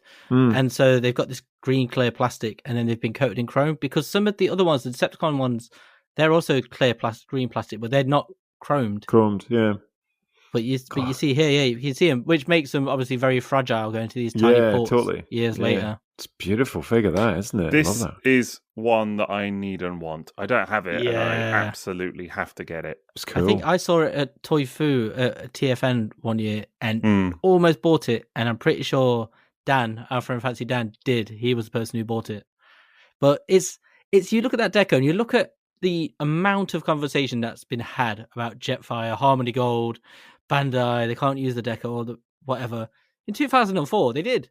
The layout is the same, like of the nose, and it's even got the black stripe, and you never see that on Jetfire anymore. Yeah, the little black stripe from the original toy. Oh yeah, totally. It's the jet mode, especially, that you're like. That's the robot mode mixes it up a little bit, of course, but adds a lot more red. Yeah, a lot more red on the thighs and stuff. But it's the jet mode that you're like. There's no mistaking what they were going for. Brilliant. It's so cool, much, isn't it? So much fun. It's one that, I mean, I love this mold anyway. It's a really great mold, but it's one that I would almost be tempted to display in jet mode, weirdly. Yeah. So, Absolutely. just super cool. Have we enabled you yet, Jace? What do you think? Yeah, definitely. So the Black Prime, sorry, Megatron, not you. Mirage, and do you know what? The truck. Wrecker Hook. Yeah, that's and Jetfire. The not Jetfire, I should say. There's some good little figures here, isn't there? All except Megatron. Yeah, is what you're saying. That's true. That was the easier way to say it, wasn't it? It's kind of funny. Wow. We're looking at this. We've got the Mirage, we've got the Jetfire, Optimus Prime, all these things, and all these different decos. But then it's like the notion now is you hear people from Hasbro and they'll say like Takara is obsessed with G1 and only G1. Like you'll hear that from Aaron Archer and things like that. But this is 2004, and this is where it's beginning, really, where they are slapping G1 decos on stuff that they didn't really have it, because they've done some in RID, but here it's really, really targeted in a much stronger, overt way. So true. Yeah. Well, we got another couple of repaints to go, and some of these are some of my favourites, I got to tell you. You may recognise this next one, actually. It's fair to say, because we have talked about it before, but just as a bit of a refresher, I'm trying to sort of drop in the original toys, just, to kind of remind you or what have you. These were the Machine Wars jets, which again came from G2 originally. So you've got the Megatron and Megaplex mold, and then Skywarp and Thundercracker for the other mold as well. And fair to say that Megatron, it looks a bit drab. Yeah, a little bit. Wars deco. Yeah, pretty drab. Not much going on. It's anemic Megatron. Yeah. Not so the Robotmasters repaint. So here it is. And this is gorgeous. This is Air Hunter, RM06 Air Hunter. And really lovely toy. I was actually gifted this very kindly by one of our patrons, 360 That was the TFN, Matt. wasn't it? It was, yeah, Matt. Oh, really? Wow. Gave me this, which was he listened to the mini-sode that we talked about these, and I'd said that I really wanted it, and he very kindly gave me this, which was super lovely of him. I was very appreciative. See, the green weapon, that was the gold one that the Black Megatron Yes, totally. Green Lantern battery in the middle. Yeah. Totally, absolutely is, isn't it? Yeah. That Megatron head sculpt, I know that's absolutely tiny, but that's probably one of my favorite Megatron head sculpts I've ever seen. It's great. It's so good. It's so really good. Yeah. But again, you can see the layers of thick paint on this, you know, like all of the orange and the kind of like faded color going on there. It's just glorious. It's so nice. And, you know, even in hand, they really hold up these toys to kind of like scrutiny, like really feel very premium. Yeah. Which is really, really nice. So that's great. The yellow cockpit. I even just like that jet mode. That is a really lovely design in itself, but like with the previous ones, you don't get to see all that detailing, do you, until they just start picking that out. We got stickers going on here as well, don't we, still, where there's no so the Decepticon logo, for example, that's not I think they're tempos. I think they're tempos, right? Yeah. Okay. Yeah. But it's true. It's funny how you could look at these molds when they came out in Machine Wars in that kind of like drab sort of green blue that Megatron had, and just be like, well, it's a cool design, but you know, you just can't see it. Yeah, exactly. It's when you see them in you know, Robotmasters with this much paint and whatever else, you just think, wow, these are stunning toys. Really you would not think that they are the same toy, just doing a comparison here. Yeah. And they've done, but this is the thing, isn't it? This is what Takara often do, where they just, you know, we've been talking about it in the Titans Return minisodes, haven't we? Where there's like the Western release and the lack of paint on, particularly the Titan Masters, and then we get the Takara versions, and they are just like, just pick out that detailing. I mean, it is worth saying that you know, Hasbro did do a good job with this mold as well in RID, because they released it as like wind shear and things like that, and that was super cool. Also, it had the little crown on it and things like that, which was also a really nice deco. It just happens to be that Robotmasters especially dialed up the paint budget quite considerably, so they really went for it beyond anything else. So next up on the docket, we've got a bit of a beast, a couple of beasts actually. Now beastly, beastly times. Here we go. So a couple of animals. So get your hilarity in. We're getting Cheetor. No Cheetor. No Cheetor. So this, do you recognise this toy? Do you remember this toy? This is Tasmanian Devil, Tasmanian Kid. Tasmania Kid, yes, better known by Kenner as Beast Wars Snarl, and of course he turns into a Tasmanian Devil, as you quite rightly said, Liam. And but for Robotmasters, he got given a repaint, which I don't have, but I definitely do want. Sonic the Hedgehog one. I was going to say, is it going to be something? Oh, Sonic the Hedgehog, right? Okay, yes, it's blue. This one I know, yeah. It's Bound Rogue. Oh my goodness! Look at that guy. And here's where you see the Sonic. Ridiculousness of the guns ported into his arm there, into his forearm. Oh yeah, totally. Look how shiny that gun is. Jeez, oh. Yeah, this guy's got weird hands though. Anyway, like we talked about that. We did. Didn't we? I really love that alt mode just purely because of the Sonic reference you said, Liam. Yeah, actually, that's really fun. It's all of the Sonic colours. It is, isn't it? Really it absolutely is. Yeah, I just want him chasing some rings. Yeah, brilliant. This is such a cool accessory should have come repaint. Yeah, I would love to know, of all the toys available to them, all the molds. Yeah, why this one? What made them? You know, I'm not complaining because I think it's wicked. Yeah, maybe. But I think it's wicked that they did it. No, I don't, and I really want it. I really, really want it. Yeah. It's been on my list for a while, but I have seen it pop up like a couple of times on different sites or whatever. But it's just one of those that there's always something else going on. Do you know what I mean? It's not hard to find particularly. But yeah, it's definitely one that I would like. There's often talk about, you know, Hasbro doing a Bound Rogue repaint of the new Core Class version of this character, so maybe they will. Maybe too scared of Sega. Maybe. Yeah, exactly. Yeah. It's the gun though, like the new silver gun they've ported into his wrist. Like, it just looks mad, doesn't it? It does. It really does. Sore. Yeah. It really does. Yeah. They've changed the paint apps compared to the original, because it looks like his tongue looks like a love heart in the in the Robotmasters version. Because they've not coloured in the top part of that on that one. Yeah. Like the tonsils or whatever yeah, it is. Exactly. Yeah. So it's just kind of like, and it's interesting whether that was intentional or just they just missed it when they were doing it and realised. But I don't know. They put a little Autobot tempo on there as well. Yeah, interestingly. That's true. Which must be probably to differentiate it as well, isn't it? Just to keep it could be looking different. Like the face is painted differently as well, isn't it? Like if you look, he's got. Oh, no, actually, maybe it's not because it's red, isn't it? I think he's got much more pronounced eyebrows in a kind of different colour. So it is slightly different. It's a little bit kind of more broken up. And it kind of makes more of a... I don't know, the eyes look different only because the classic one has got like an all-black face with those piercing blue eyes. So it's a very different vibe, I think, overall, which is quite cool. Yeah, whereas here he's got red cheeks, doesn't he? Yeah. I love that, though. I've said this before, but I really love it when they apply different colorways to existing molds. They don't just copy the exact color layout or whatever. I think it kind of makes such a difference. So, and then coming up next, we have... Well, this is the original. This is Beast Wars Armadillo. Mm-hmm. Which is a wonderful name, by the way. This one we mentioned earlier. Yes. Yeah, so that's just to show you what the original looks like, in case you're not familiar or whatever. But this is Robotmasters Psycho Orb. Orb, wow. Yeah, what a name, eh? So, here we go. I'll just get the picture. I'll load it up for you. There we go. Ooh, wow. Bit different. Is that gold or... Is it gold? Or yellow, I think. Yeah, yellow. On his shell? Is it like... No, on his shell. Yeah, gold paint. Yeah, it's paint. Whoa. Look at that. Is it? It's cool, isn't it? The colours are nicer on this one.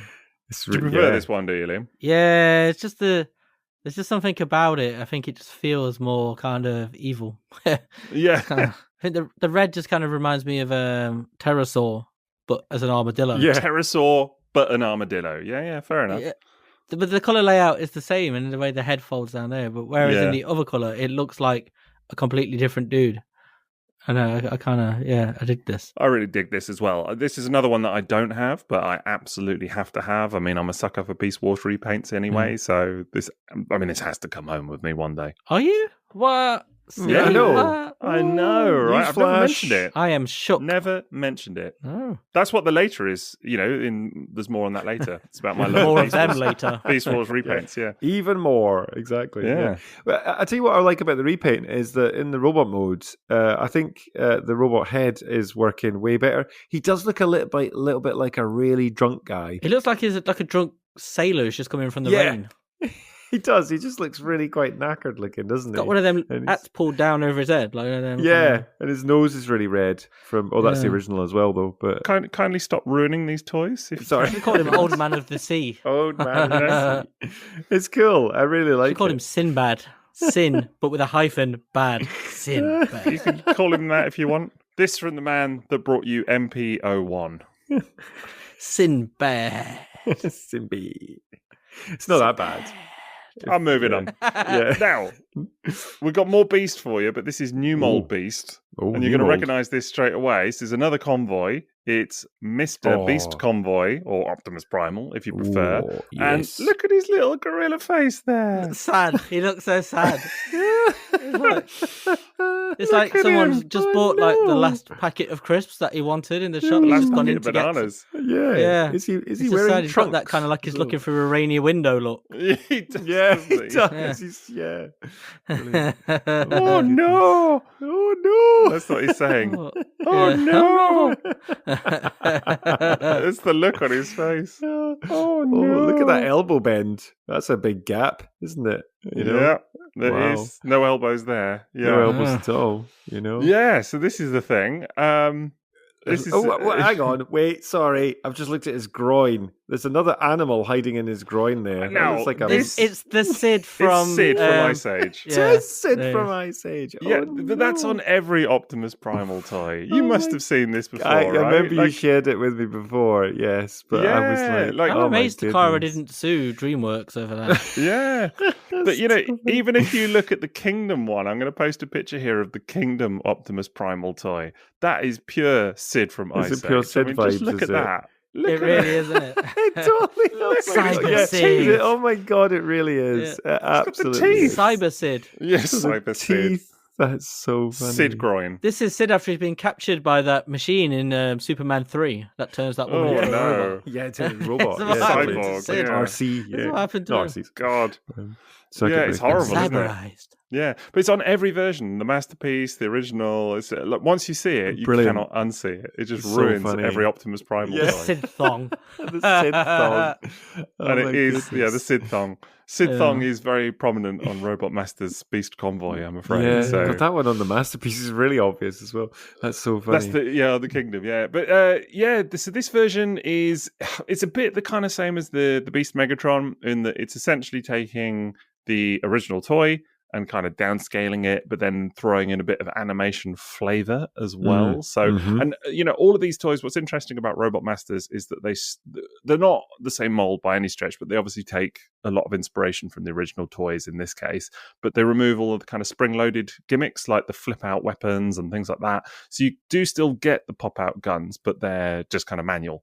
Yeah, Right, he's still okay. got the ones over the shoulders, hasn't he? He does, but they're Different, differently designed. Yeah, they don't Yeah. flip out or anything like that. They're not kind of Right. like at the Not spring of a spring button. loaded, but spring you loaded. can Yeah.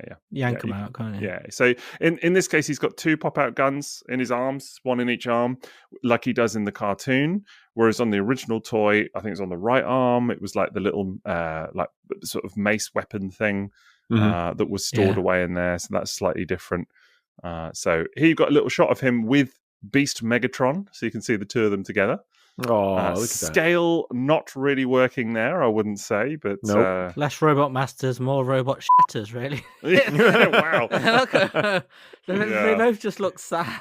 They like do, even there, don't they? his arm is like is half into it, like hold his arm partly up, like I'm gonna shoot you in the thigh. Yeah. Should we just lie down and get in the bath? Yeah, Yeah. Dissolve.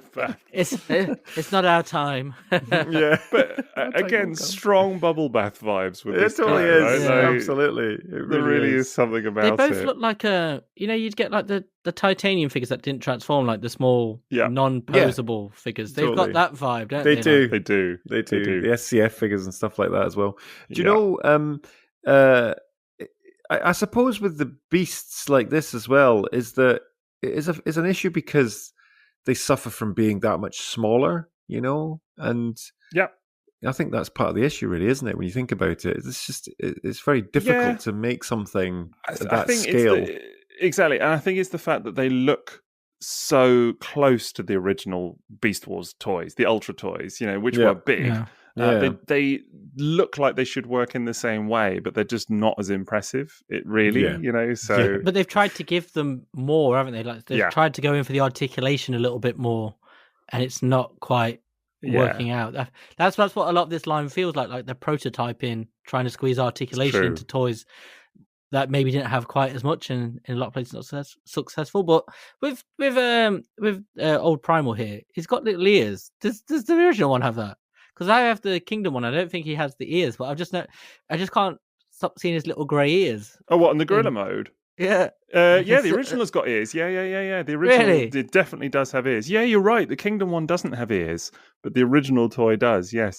Yeah. I never thought about it before, but it does very prominently because the ears kind of, they don't move or anything, but it kind of when you take the face off for transformation, they kind of, they move and stuff. So it's quite weird. It's making me laugh. It's on his chest. Like, imagine every time he gets shot, he just gets like, tinnitus. Like, constant tinnitus. Just look at that face. Look at that gorilla face. Oh, he's been in captivity for too long. He's depressed, is what it is. Yeah, he's got so many rings under his eyes. He needs that sad recorder music, that you always get in meme videos now. Yeah, like on TikTok. Yeah, totally. Yeah. Someone playing like "My Heart Will Go On" a recorder. Yeah, God. So, and then here you got a little picture of him next to the original, the Ultra toy, and again you can just see that it's very quite small the photo. by comparison. The family photo. Little family, me and my son and all of that, with all our swords. Brilliant. Love it.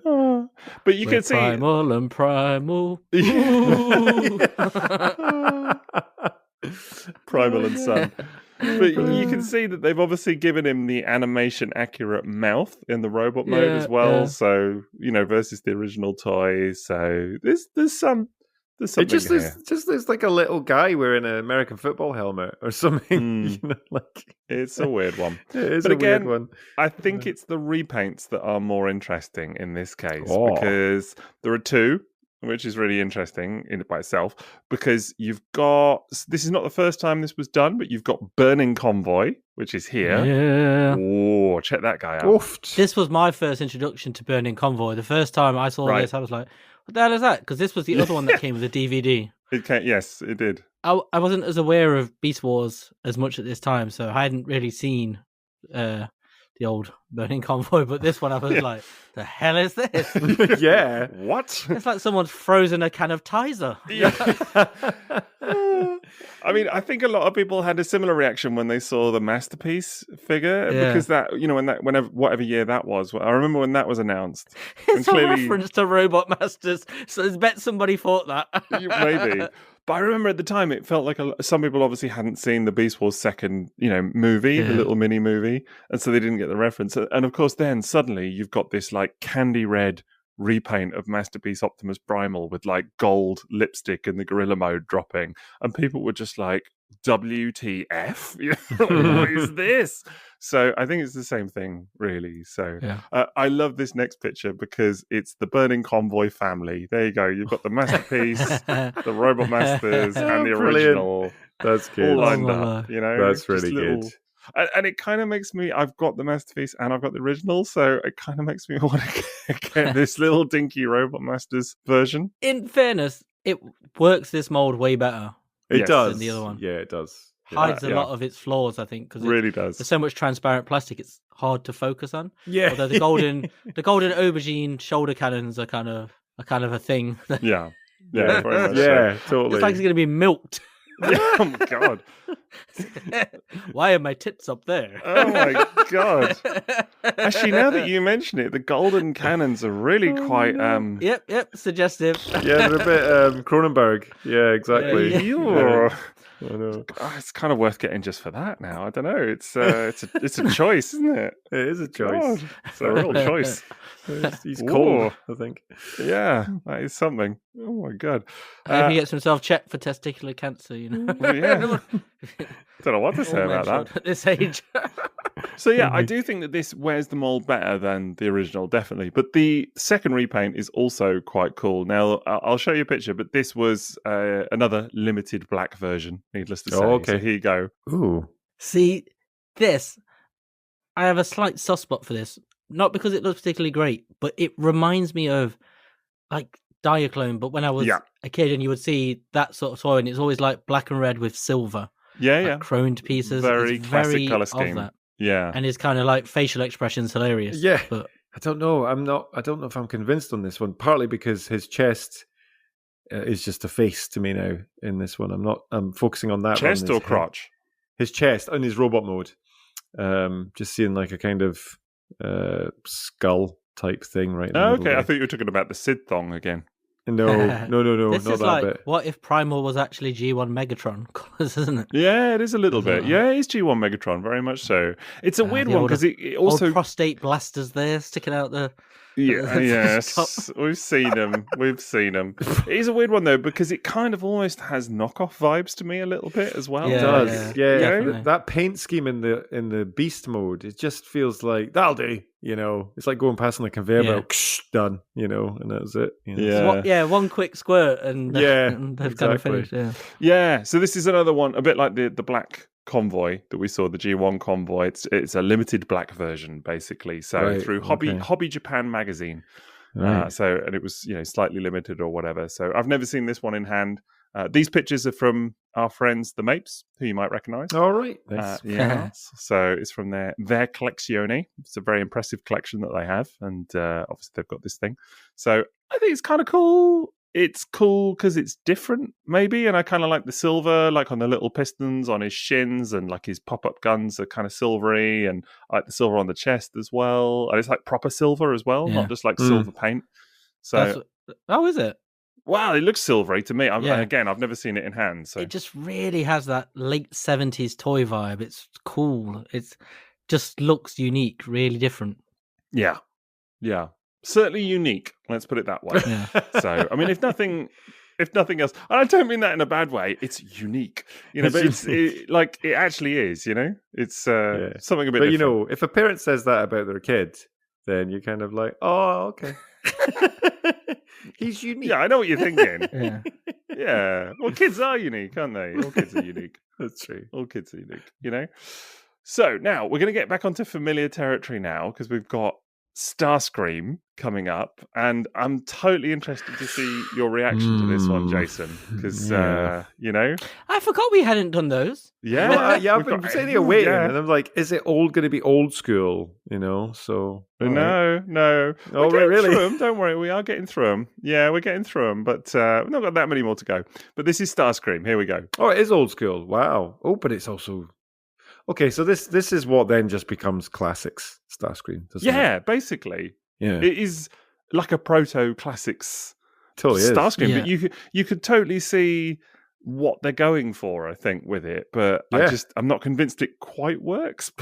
But they're doing a lot, aren't they? At the same time, it did. A lot. This is kind of, at the time, I remember seeing it for the time, being like, whoa, because this was the first time you're seeing Starscream like this again, and with a transformation. And it was always that, it came with a different sort of almost like qualification, because you were looking at it going, how would they do it all in one? Because obviously Starscream G1 tour, you had to pull all the bits off. And so this was the first time where you were like, ooh, that was kind of like, that carried it over, rather than the kind of way the cockpit looked strange now.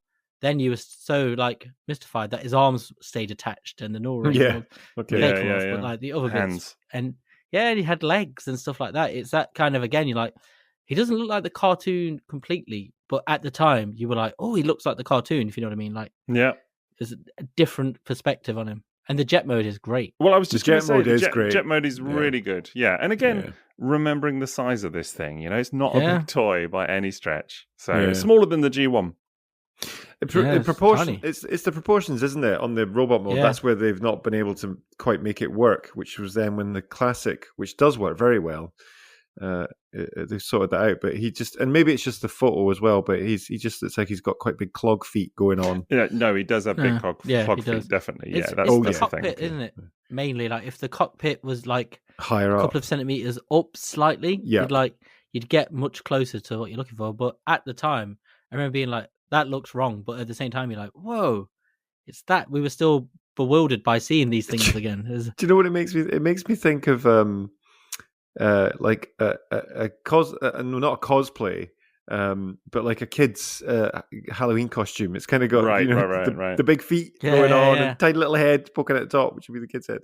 But that alt mode is lovely. That's a really nice alt mode. The alt mode is super cool, and it's great fun to see it next to the G1 toy as well, because you can sort of, in many ways, I think it's what Liam's saying, you can sort of appreciate more a bit what they were going for, which was to do the all-in-one thing and to kind of really nail the alt mode, but have it transform into the cartoon Starscream without removing lots of bits. And even though the null rays do have to come off, everything else is integrated. So it's sort of a success in that regard. Yeah. So this is really interesting, because then looking at that, I'm seeing MP Starscream as well now. Right.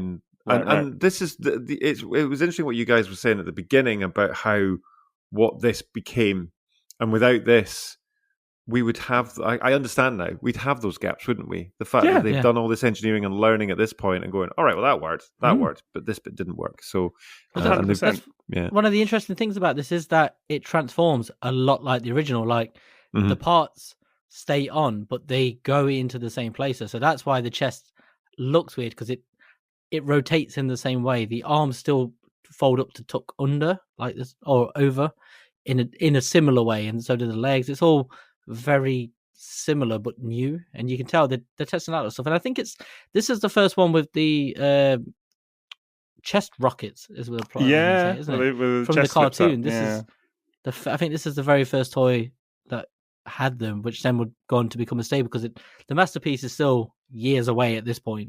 Yeah, so the masterpiece was 2006. So it would have been 2 years off at this point. So yeah, absolutely, it would have been the first with the boob rockets. The old tip missiles. But even this, it's like the robot mode isn't as good as the Masterpiece, but it integrates all the parts. Unlike, like the Masterpiece, they had to have the fins in the end or down the side because they changed it at the last minute. Yeah, the scabbards. Yeah, and again, the head. It's a very Starscream head. Yeah, it is. Yeah, it does look a bit Crichton spearhead, doesn't it? It does a little bit. Yeah, the grumpy one. And it's very the little. Grumpy one. The proportions are off, big style, but it's the little one. Oh, you think you're better than us, do you? Yeah. That one. Yeah. I can't believe you're saying that, Spearhead number 3. Yes. Yeah. But I mean, equally, when we're talking about like, it's not as impressive as the Masterpiece, that's sort of also fair game, isn't it? Because it's smaller than the G1 again, so it's never going to be as impressive as the Masterpiece. And nor the price should it difference be. is very different. Exactly. It's a completely different prospect. But I do agree. I think the point is, from an evolutionary point, stuff like this to me now is fascinating because it's the sort of start of, okay, let's bring this character back. How are we going to do it in that kind of animation way with all the parts integrated? And then that leads on to classics, which leads on to many other Starscream toys after that, including the Masterpiece and whatever else, that all leads on to like the Earthrise mold that is, sort of so popular now. Yeah. So it's just, it's so weird to see, but it's all there. And I think the point is that the classics toy, which is great, didn't just come out of nowhere. It came on the back of this. Yeah, absolutely that. Yeah. So, it's very cool. Now, there was some repaints of this. What do you think they might have repainted this into, Jason? Black version, but I bet it wasn't Sky Warp. Ooh, well, you'd be wrong. Because they did a Skywarp and a Thundercracker. Oh, okay, then. Wow. They actually look really nice. Yeah, look at that. Wow. Look at that. Yeah. Now, this was actually a 2-pack, believe it or not. No so way. There you go. Wow. That's the full set of 3. Call the 3 the of them. cops when you see Tupac. That one? No, that's a different 2-pack. Completely different 2-pack. So this at the time was hard to get. Like, I know I was saying about the box as being different, but this one, if I remember rightly, the box on this is more vintage styled, wasn't it? Because this was was it exclusive? Well, it was the end of the line, so it was the last. Oh, yeah. There you go. So that's the box. That's the box. So this was the last Robotmasters release of them all, I believe. So it was real like end of line stuff, and I think part of the reason it was hard to find was it was just like, we're done, basically, we're out, and here you go. But yeah, it was done in a kind of. That's cool. Because I guess they had like all the collector's edition stuff sort of appearing around that time with this kind of same box, isn't it? Yeah, similar box with the kind of purple grid and the sort of concessionary Robotmasters logo just sort of chucked in at the top right hand corner there. The just little like, sticker. It's a sticker, it's overlapping the TM as well. Yeah, it is. It's like it's still Robotmasters, guys. Don't worry. If you look under the back of the Robotmasters, because you can see like a bit of silver. Yeah. And I'm pretty sure, if I remember all of these boxes, they had that sort of triangular cutout, which would say like collector's edition or something. It was a like collector's, that's right. Yeah. It was for all the... I think you're right. I think it's just been slapped over the top. Yeah. Yeah, it totally is. Yeah. Classic. But it is the Transformers, which is good. Yeah, there we go. So I've seen this quite a lot just on your auction sites pop up. And I always remember looking at it going, Is that an e-hobby I'm missing or something? And I was always a bit confused by it. And now you know. Now I know. Yeah. You're going to be getting this? Well, I do like. I'm a sucker for the Seekers. It wouldn't be my top of my list, to be completely honest. But I like them in the. I really like the alt modes of those, and I like the. I think it. Yeah. I'll be honest, right? This probably isn't cheap to get, right? If this was like 15, 20 quid, I'd be like, yeah, all right, I'll get that. A bit of fun. But for that reason, it wouldn't be, and I have seen them, it wouldn't be that high up on my list. Wouldn't be top of our priority list, yeah. Yeah, some of the others, that like those repaints that we saw before, they're just really interesting and a bit different, which I quite like. Agree. One of the things I love about the Seekers Jet mode, though, is it also follows the cartoon, is that the nose cone has a slight curve to it. Yes, it sort of points down in a way, which is straight out the cartoon. Yeah. And I don't think that's ever been replicated on another toy, but it's very prominent on these. So you can see very much where they're pulling from with it. Fancy Dan has these, and I think he got the last ones quite recently, and one of them was broken, I think. Yeah, he's a big fan of these. Sure. There is one more repaint to quickly look at as well, which is the black version. And there it is. Cool. And that is pretty cool, I think. Yeah. Especially with the gold spear. Trident. Yeah, that's amazing. Really cool. Very this is cool. the deco, I think, that inspires the Devastation game that we were talking about. It's the same grey and black for the drones. Interesting. It all comes full circle, doesn't it? It's what I always kind of like appreciate about Transformers, particularly with Takara and that, is that like there's so much stuff now over the kind of history of it that it all feeds in somewhere, doesn't it? Even in like weird ways. And that's how you get stuff like Sentinel Prime and things like that. It's just kind of like a mishmash of ideas and not always served in like the most obvious way. I think that's pretty cool. Yeah, absolutely. Yeah, I do think this black repaint scheme is nice, even if it's not my favourite sort of Starscream mould. I still think, it looks pretty cool. Would you buy it if they did it in Masterpiece? Yeah. Probably. Yeah. I mean, totally. I think so. Yeah, because it's a cool look. I would definitely buy it on like a G1 version as well, for sure. Oh yeah. Like if they did a Missing Link Starscream and did this colour scheme, I'd be all over it. Yeah, because it's really nice. There's the E-Hobby one, isn't there? Is it E-Hobby? The black Starscream? The black one, yeah. Black Death. I've got that one. Yeah, that's cool. But I think that's what see for this line. This is the fun of it for me, is those repaints that you don't get in G1 or whatever, G2, whatever. Yeah, it's that's what I think. That would be just quite nice to have these variations on the shelf in alt mode. I think the alt mode as well are strongest. Except for Prime, actually. Yeah. Fair. Well, we're going to move swiftly on because this is taking, as always, as these episodes always do, it takes longer than I think it's going to. I'm like, this is going to be pretty quick. There's not that many toys. Zip through this in an hour. Yeah, inevitably we're not getting through it that quickly. But hey ho, it's good fun. But this next one, Jason, if you walk away unenabled on this next toy, then I have to just hand in my Transformers collector badge? I think we're going to have to sack you. Let's put it that way. It's, all right, I love it before you even post it. Right. I have my fingers crossed. I'm hoping it's... Ooh. Go on. This is I'm big. excited. Just do the first letter, Liam. This is a two-parter, D. this one. This is a two-parter. This is two toys which traditionally go together and are released together, but in Robotmasters were released as separate entities. But they are basically part of the same toy. I'll show you the first bit first of all. Here we go. This is Smoke Sniper.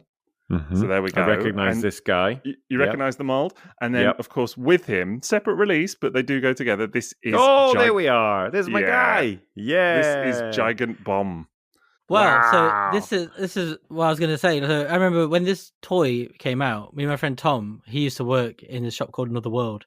And we were sat there having this discussion on how you pronounce it. And I don't think I've ever figured it out. Like what, because he was in the Gigant, because it sounds like Bomb, gigantic. Yeah. I wasn't sure if it was like Gigant Bomb, like Gigant Mega Bomb. and Giga. GIF and GIF. And then I've heard people call it both ways. And I don't know if there's a definitive... They say his name in the cartoon briefly, and I'm pretty sure it's Gigant. I think. Okay, that makes way more sense. Yeah, he's in the cartoon briefly, but they definitely say his name in there, so I'm pretty sure that was it. But I mean, look, maybe I got it wrong. No, I don't know. That's right. Yeah, maybe I got it wrong. Yes, is the short answer. Particularly Gigant Bomb. Mate, I love that when I got this it's a G2 one I got, wasn't it? Yeah. I absolutely love it. It was I got it with Gigastorm, and it just happened to be in the same lot that I bought.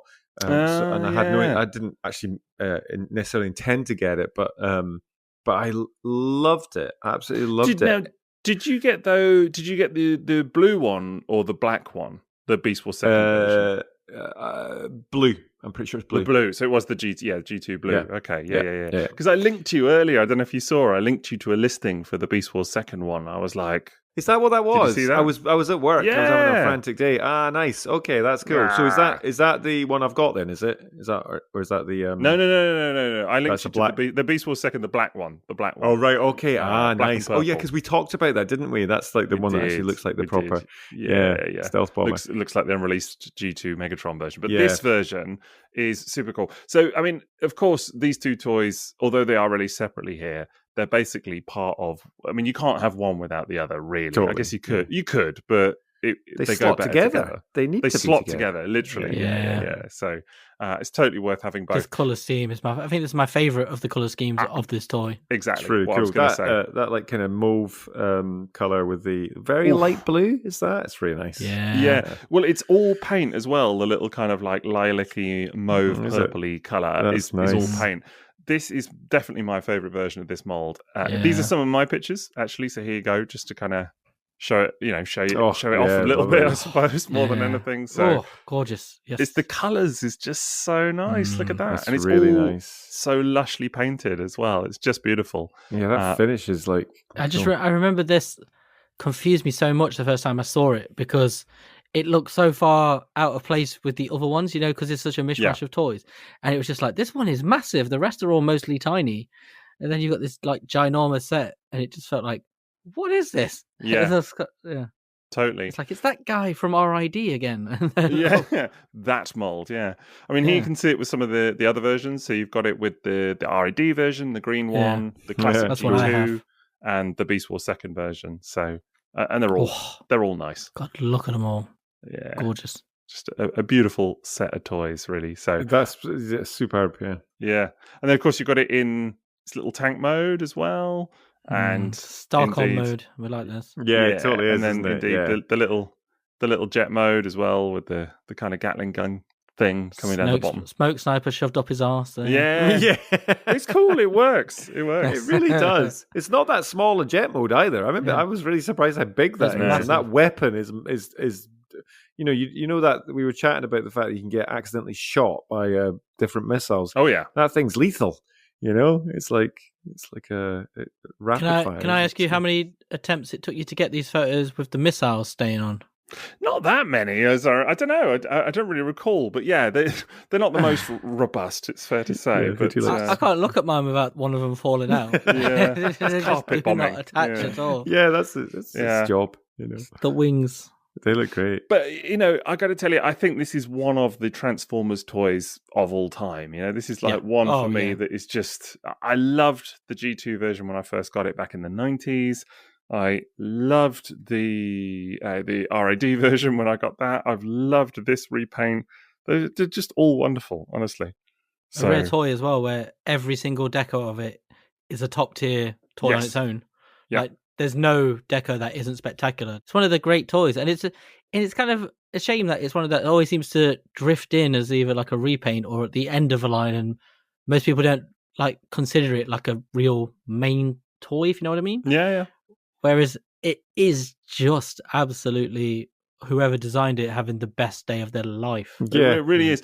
Just so quirky. I love the head design, the kind of proportions of the robot mode, everything are just so unusual. It stands out immediately in a sea of gimmicks, Transformers, but it still is quintessentially Transformers at its core. I don't know. And all of the different versions are so distinct from one another, which I think is really, really nice. Yeah.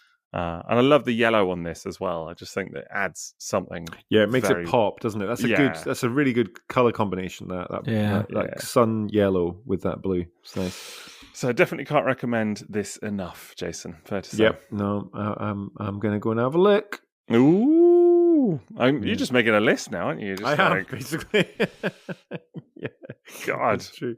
Just get them all. Get Beast Megatron as well. Yeah. Well. Yeah, I'll put him in the bathroom. You're right. I shall expect to see him in here when I get an invite round, honestly. Yeah, just sitting there in the shower next to the shampoo. Yeah, exactly. Right, moving on though, because we've got another new mold now, and I'm sure you knew this was coming, but it's your mate. It's Starsaber. Wow. Yeah. Look at there this. It is. Yeah. So this is actually 3 releases that you've got here, because you've got Starsaber, Victory Lio, and then it was released as a little gift set as well, the two of them together as Victory Saber, essentially. It's the one I had. Yeah. The gift set. So you could get it as all three. These are so funny. What's funny about this toy is, on the surface, it looks like a fun superposable Action Master, because that's about the size. But it also, like, the chest turns into the small jet, but also the Saber robot. It doesn't have the tiny little head gimmick that the little character, but it has the jet that turns into a robot as well. There he is. Little Saber. Ooh, hello. Yeah. So that's your small robot, isn't it? And then he basically, you can see there's a little picture here how he integrates into the sort of the Starsaber mode, if you will. Just basically crumples up like a headmaster. Yeah, which, considering the size of these toys, is bloody impressive. Actually, kind of cool. Yeah. Actually, that's pretty cool. Extremely small figures. Really nice engineering. I really like what they've got going on here. But there's Starsaber in his robot mode, which I think is really good, honestly. Like considering that, again, the size of it compared to the G1, which is huge, it's significantly smaller. I think, we do have a shot here actually of the two of them together, so you can kind of see the size difference that we're talking about. Yeah. So gosh, I had this for years. It's such a fun little thing, but it's so strange because his hips are on ball joints, so they can move all over the place. But his crutch piece is one solid piece, so they can't move forward.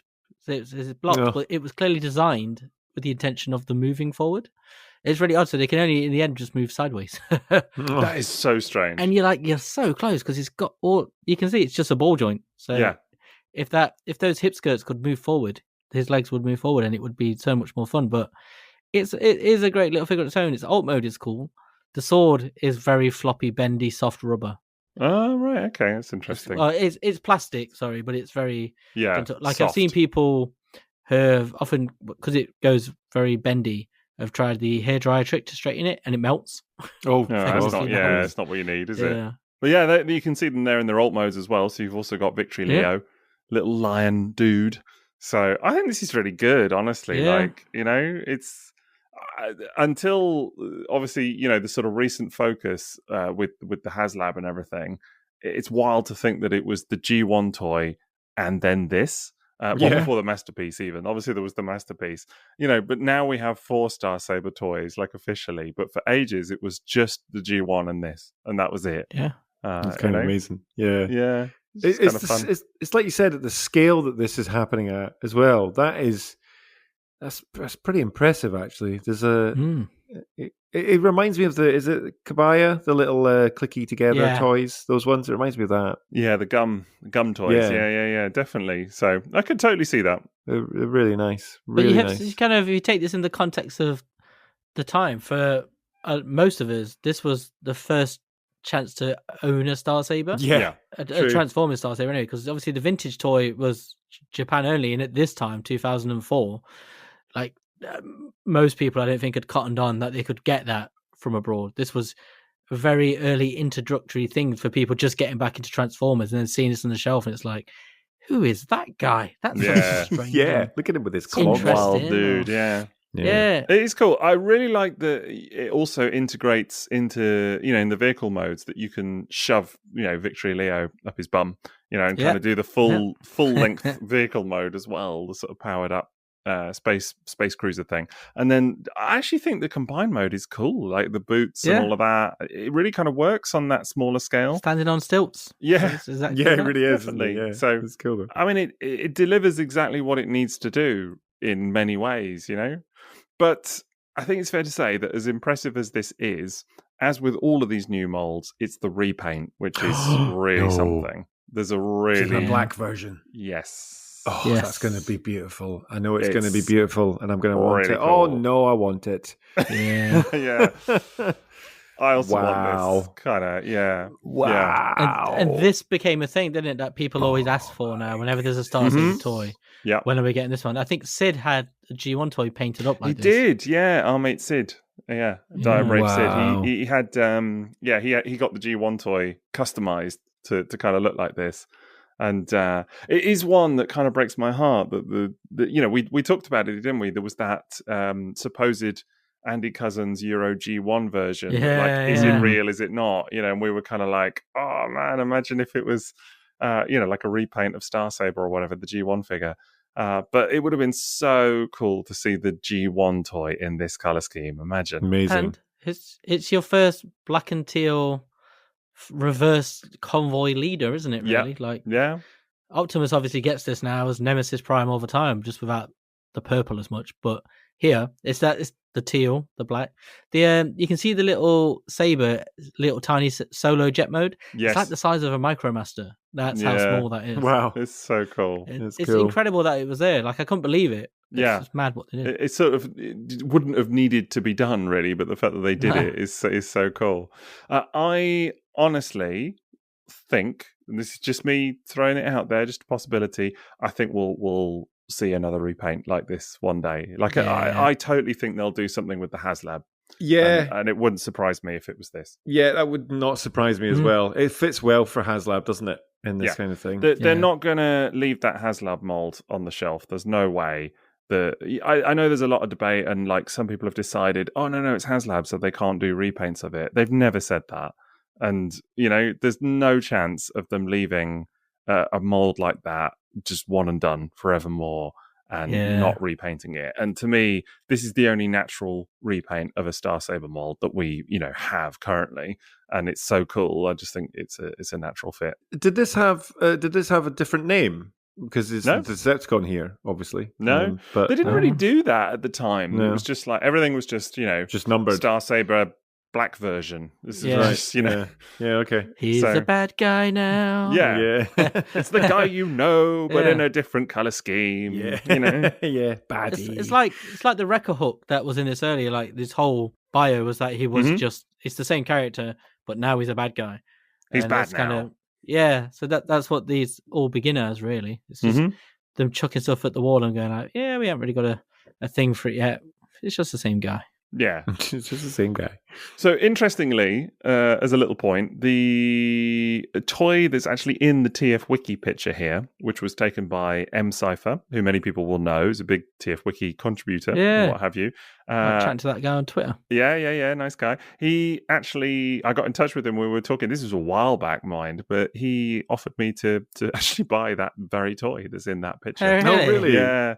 And I kind of wavered on it at the time. I didn't, and I think I think it was money or whatever. It wasn't the right time for it. But maybe one day, I don't know. So if it's still available or another copy, I don't know.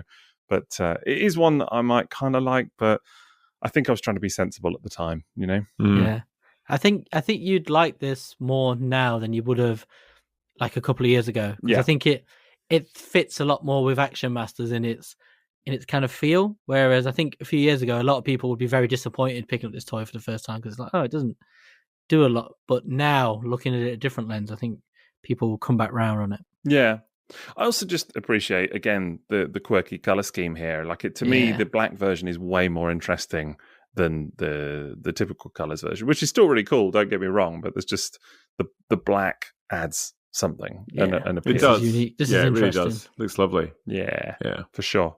Right, we best keep cracking on, but we've not got that many more to go, actually. A couple more repaints. We've got some cool repaints to look at, and then I think it's just 2 more molds, and we're done. So not that much more. Because it's one thing I was going to say. I'm thinking as we're going, like, what are we going to get? What are going to be the molds? And, okay, I'll get, like, Starscream Megatron. Well, maybe not Dino Megatron, but, yeah, Prime. But I'm like, we've not had a Bumblebee, we've not had a Jazz, we've not had a Grimlock, There's so it's quite interesting. One more known character to come, and that's it. Right. So some repaints and then one more known character. What's quite fun, and that's like becoming more and more obvious as we kind of go through these, is how different they all are as well. Like all the new molds, they're not thematically very similar. There's not like, you don't look at them and go, oh, they all look like very similar engineering from a certain time. Like everyone looks like it could be from a completely different toy line. Yeah, that's so Star true. Saber has the Optimus and the Starscream have nothing in common whatsoever. And the same with the Beast Wars characters. You look at them and go, there's nothing in common with the other toys. They're all very unique molds built from the ground up, as if they were just one toy, and then it was plonked into a toy line later together. Yeah. It's so true. It's so unbelievably true. Like the Beast, Megatron, and Convoy go well together, kind of, but not at all with the G1 Convoy or some of the other stuff that we're looking at. So yeah, absolutely, really strange. Let's have a look at a couple of these repaints then. So you will, I think, recognize this mold. This is the G2. Do you remember the laser cycles? It's got the G1 Road Pig and Road Rocket. So they did a couple of cool repaints of these guys. So this is the first one. This is Road Rocket, just called Road Rocket. So it's a repaint of Road Rocket called Road Rocket. That's cool. He's yellow now, so why not? But yeah, pretty cool. These are great molds anyway. I mean, Liam, I know you're a big fan. Yes, I love these. Fun fact with this version as well. So in Microman, they took out the LED. Yes. For this version, they put it back in. Oh, really? They retooled it back into the mold.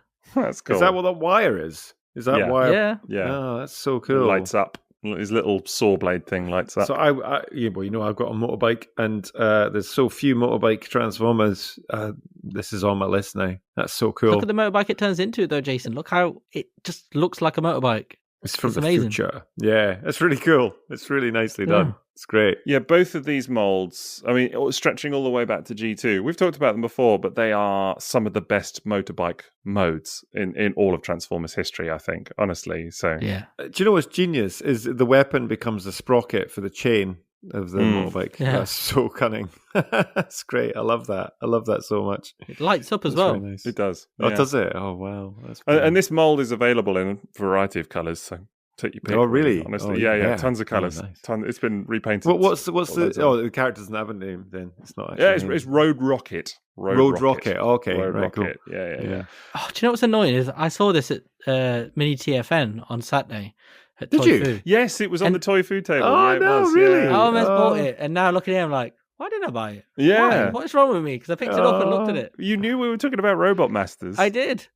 And I picked it up and mucked about with it, and Yeah. then just put it back down. I saw it. And what's silly is that I actually have the next repaint in my collection, but I don't have this Road Rocket. Oh, no. So likewise, Oh, regrets. I could have picked it up. Yeah. And you two were saying I was going to have Look, regrets. silly us. Yes. Yeah. We're So- both silly. This next one is interesting because this is the picture that I'm going to drop here is not the toy that we're talking about, but it's the inspiration for the toy that we're talking about. So you may recognize this guy, which is Armada Sideways, of course. We're on double face. Yeah, I know double that guy's face. name Yeah. because it's amazing. Harley yes, Davidson. yes. Yeah, he's so known as Sideways in Armada, but of course, yes, the Micron Legend version is the Japanese version is known as Double Face, and That's now the Robotmasters one as well, isn't it? It's double yeah, face. the Robotmasters version, which is here, is Double Yeah, Face. Look at that guy. So cool. This one's Wow. brilliant. Oh, yeah, brilliant. Oh, it's like Groove, and then also the GoBot police bike as well. But it is just a classic Harley Chicago cop car, isn't it? Sorry, Yeah, bike. yeah, T1000 mobile. Yeah, it is. that's brilliant. Definitely. So I'm currently looking. I'm currently watching a bike, a real motorbike on eBay that looks like that. It's Really? got all the livery of Oh, the. purple. Jason. It's got all. Well, I know it's got all the livery of the Californian police as well. It's really pretty. Ooh. Oh, wow. So, but I'm more realistically could get this guy instead. It's cool, you know. I've That's just got really images nice. now of you cruising around the Scottish Highlands, just like I am the law. Yeah, Yeah. exactly. Yeah. Have you seen this boy? Yeah, I can totally see it. But That's yeah, this is amazing. another mold that's like an all-timer, honestly. This goes all the way back to G2, classically known as Road Pig, but here, yeah, just known as Double Face. But yeah, super Brilliant. cool. Gorgeous. Super cool. Really Stunning, cool. absolutely I stunning. love this.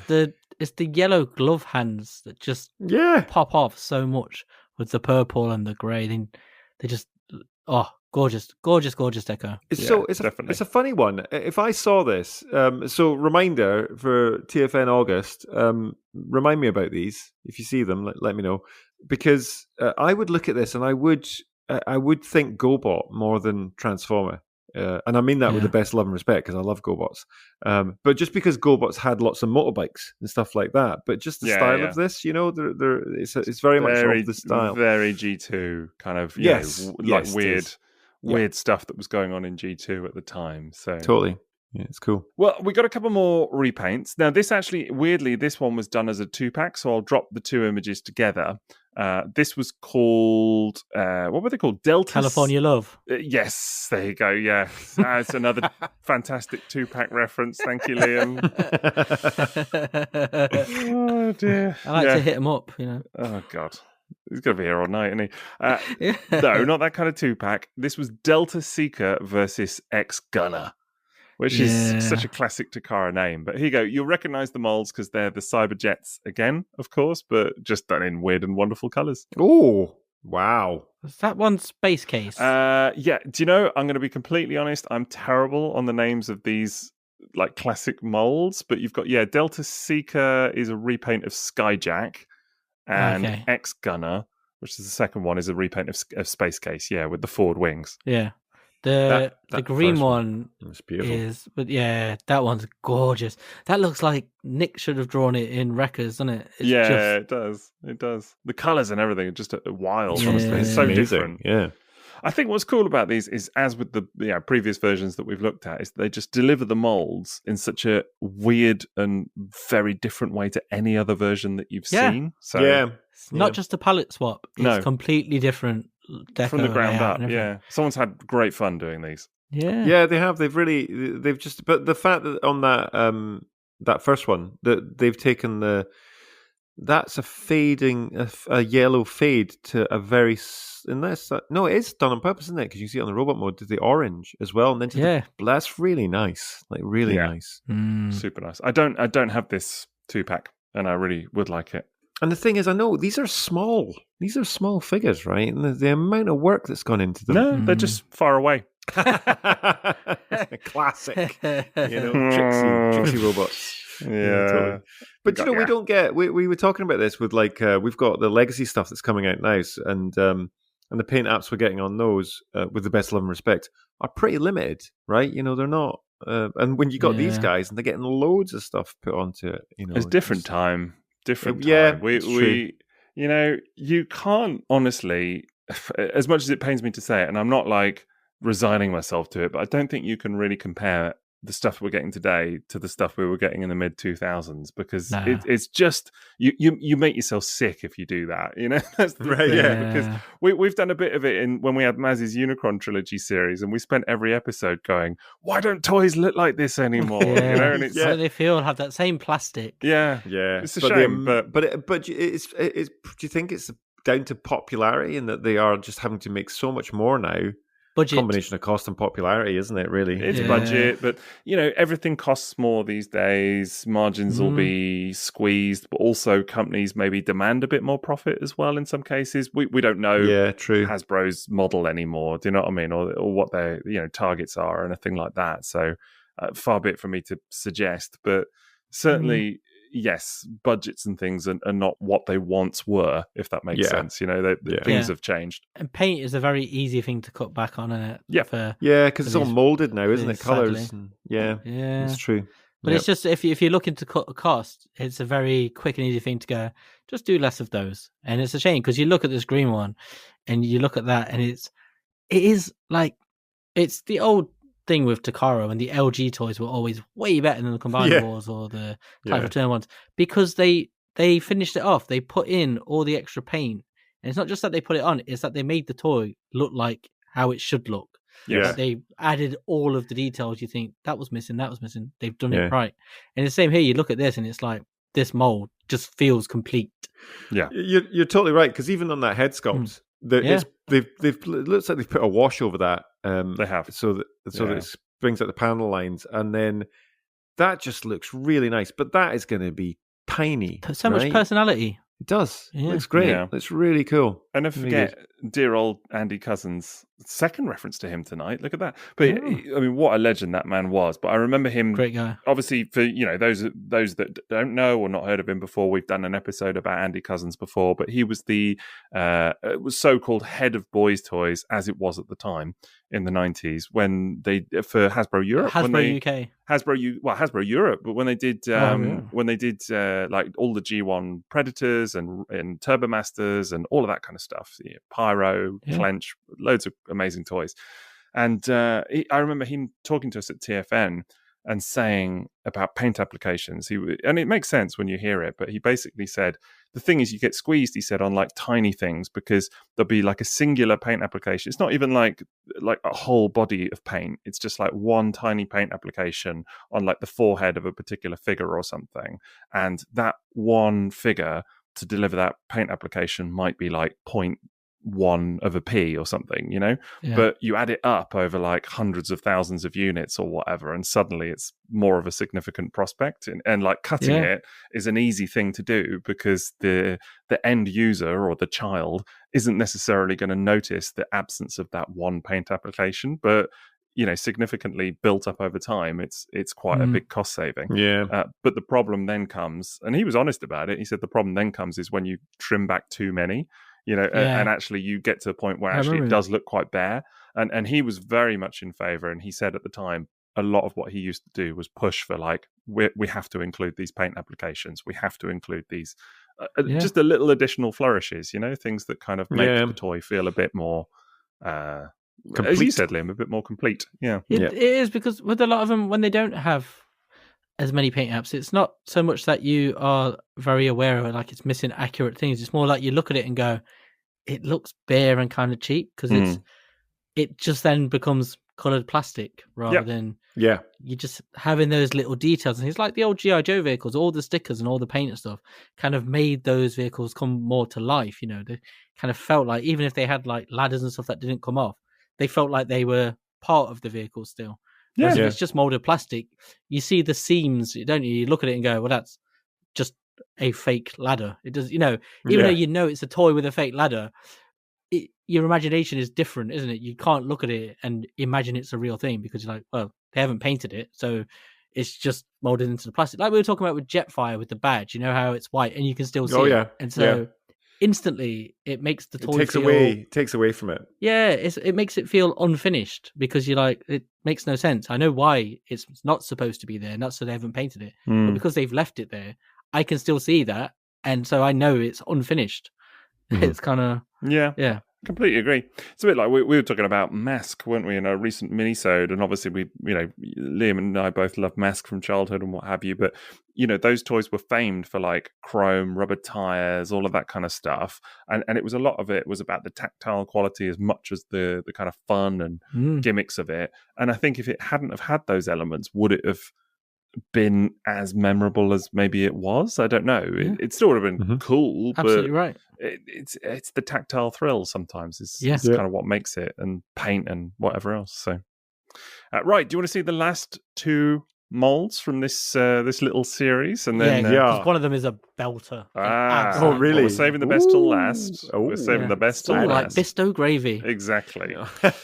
Before we get to that, we've got this guy who's also pretty good looking. This is a good looking toy, but here we go. Yeah, there he is. Beast. Oh, yes. Yeah. That one's working a bit better. Lio Convoy. Yes. So, of course, you recognise this guy from Beast Wars 2nd. It's a nice head sculpt. It's cool. It's really nice, isn't it? Really nice. Here he is in his really lion mode. Yeah, his little sad cat mode. He looks very surprised. Yeah. Oh, pounce, motherfucker. You would if your back end looked like that. I know. What's going on? He's, reversed legs, yeah. Because the wing goes up underneath him into his nether regions there. Bloody hell. He's spraying against the wall in that pose. Yeah. That's what he's doing. Now you've said that, I'm just looking at that lion's face, and all I can think is, oh no! Oh no! The screaming lion. Oh no! Here's a better, slightly more. These are actually from the Mapes again. These pictures, but here's a slightly more close-up picture of the face. You can just see the eyes and everything as well. So. Hello, Mum. Burning. Yeah. Brilliant. Burning lion. So, it's pretty cool. Looks like a bit of Highland toffee there, his mane. The colour of it. It's making me hungry. Yeah. It's got quite like a rock festival guy vibes, kind of.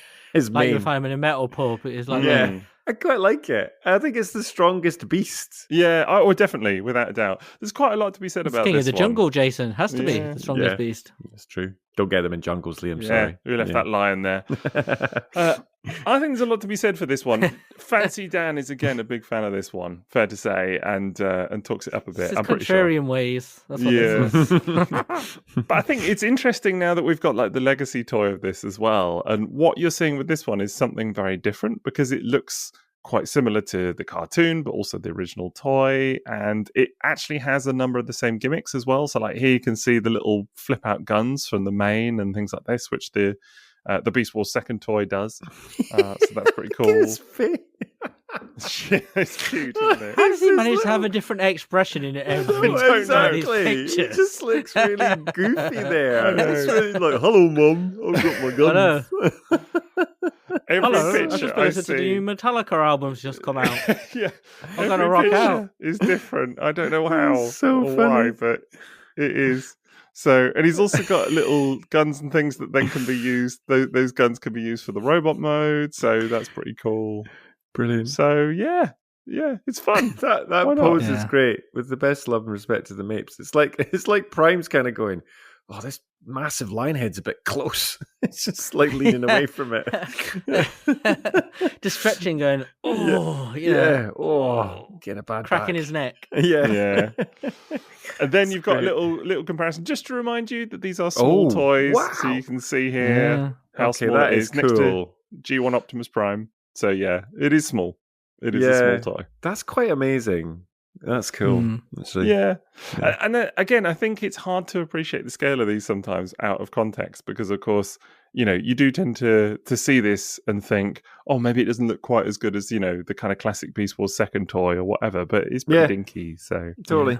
I just think of the originals. I think it's good. Yeah, it's cool. Now, it does have some repaints. So a bit like G1 Convoy, there was a shiny version. Ooh, there you go. Wow. I remember this one of them all because that candy-coated paint. Yeah, candy red. That's beautiful. It's nice, isn't it? Yeah. That's really nice. Very shiny red. So, and then, of course, there was the inevitable black version as well. And this, actually, I think is pretty interesting. Yeah. Look at, wow. Yeah, the mane and the lion head. Admittedly, the mouth's open there, but it's a lot more menacing, isn't it? It's cool. It's like a black and white photo until you see the teal crotch. Yeah, it does, totally. Yeah, it really does. And his little, look at his tootsies. His toenails. It's been painted. Very nice. But cool. But the kind of the middle one, the candy coated one, the knees, that yellowy plastic. Are we in GPS territory here? I don't know. Actually, not as I know of. I've certainly not read that. So, but it almost looks clear, doesn't it? It's almost like I don't know. I've not heard that it's a problem. So, but there's a lot of it. I can't remember there being this problem with it, but then I'm trying to. It's so long since I thought about this toy that you're like, you know what? Probably was. Same.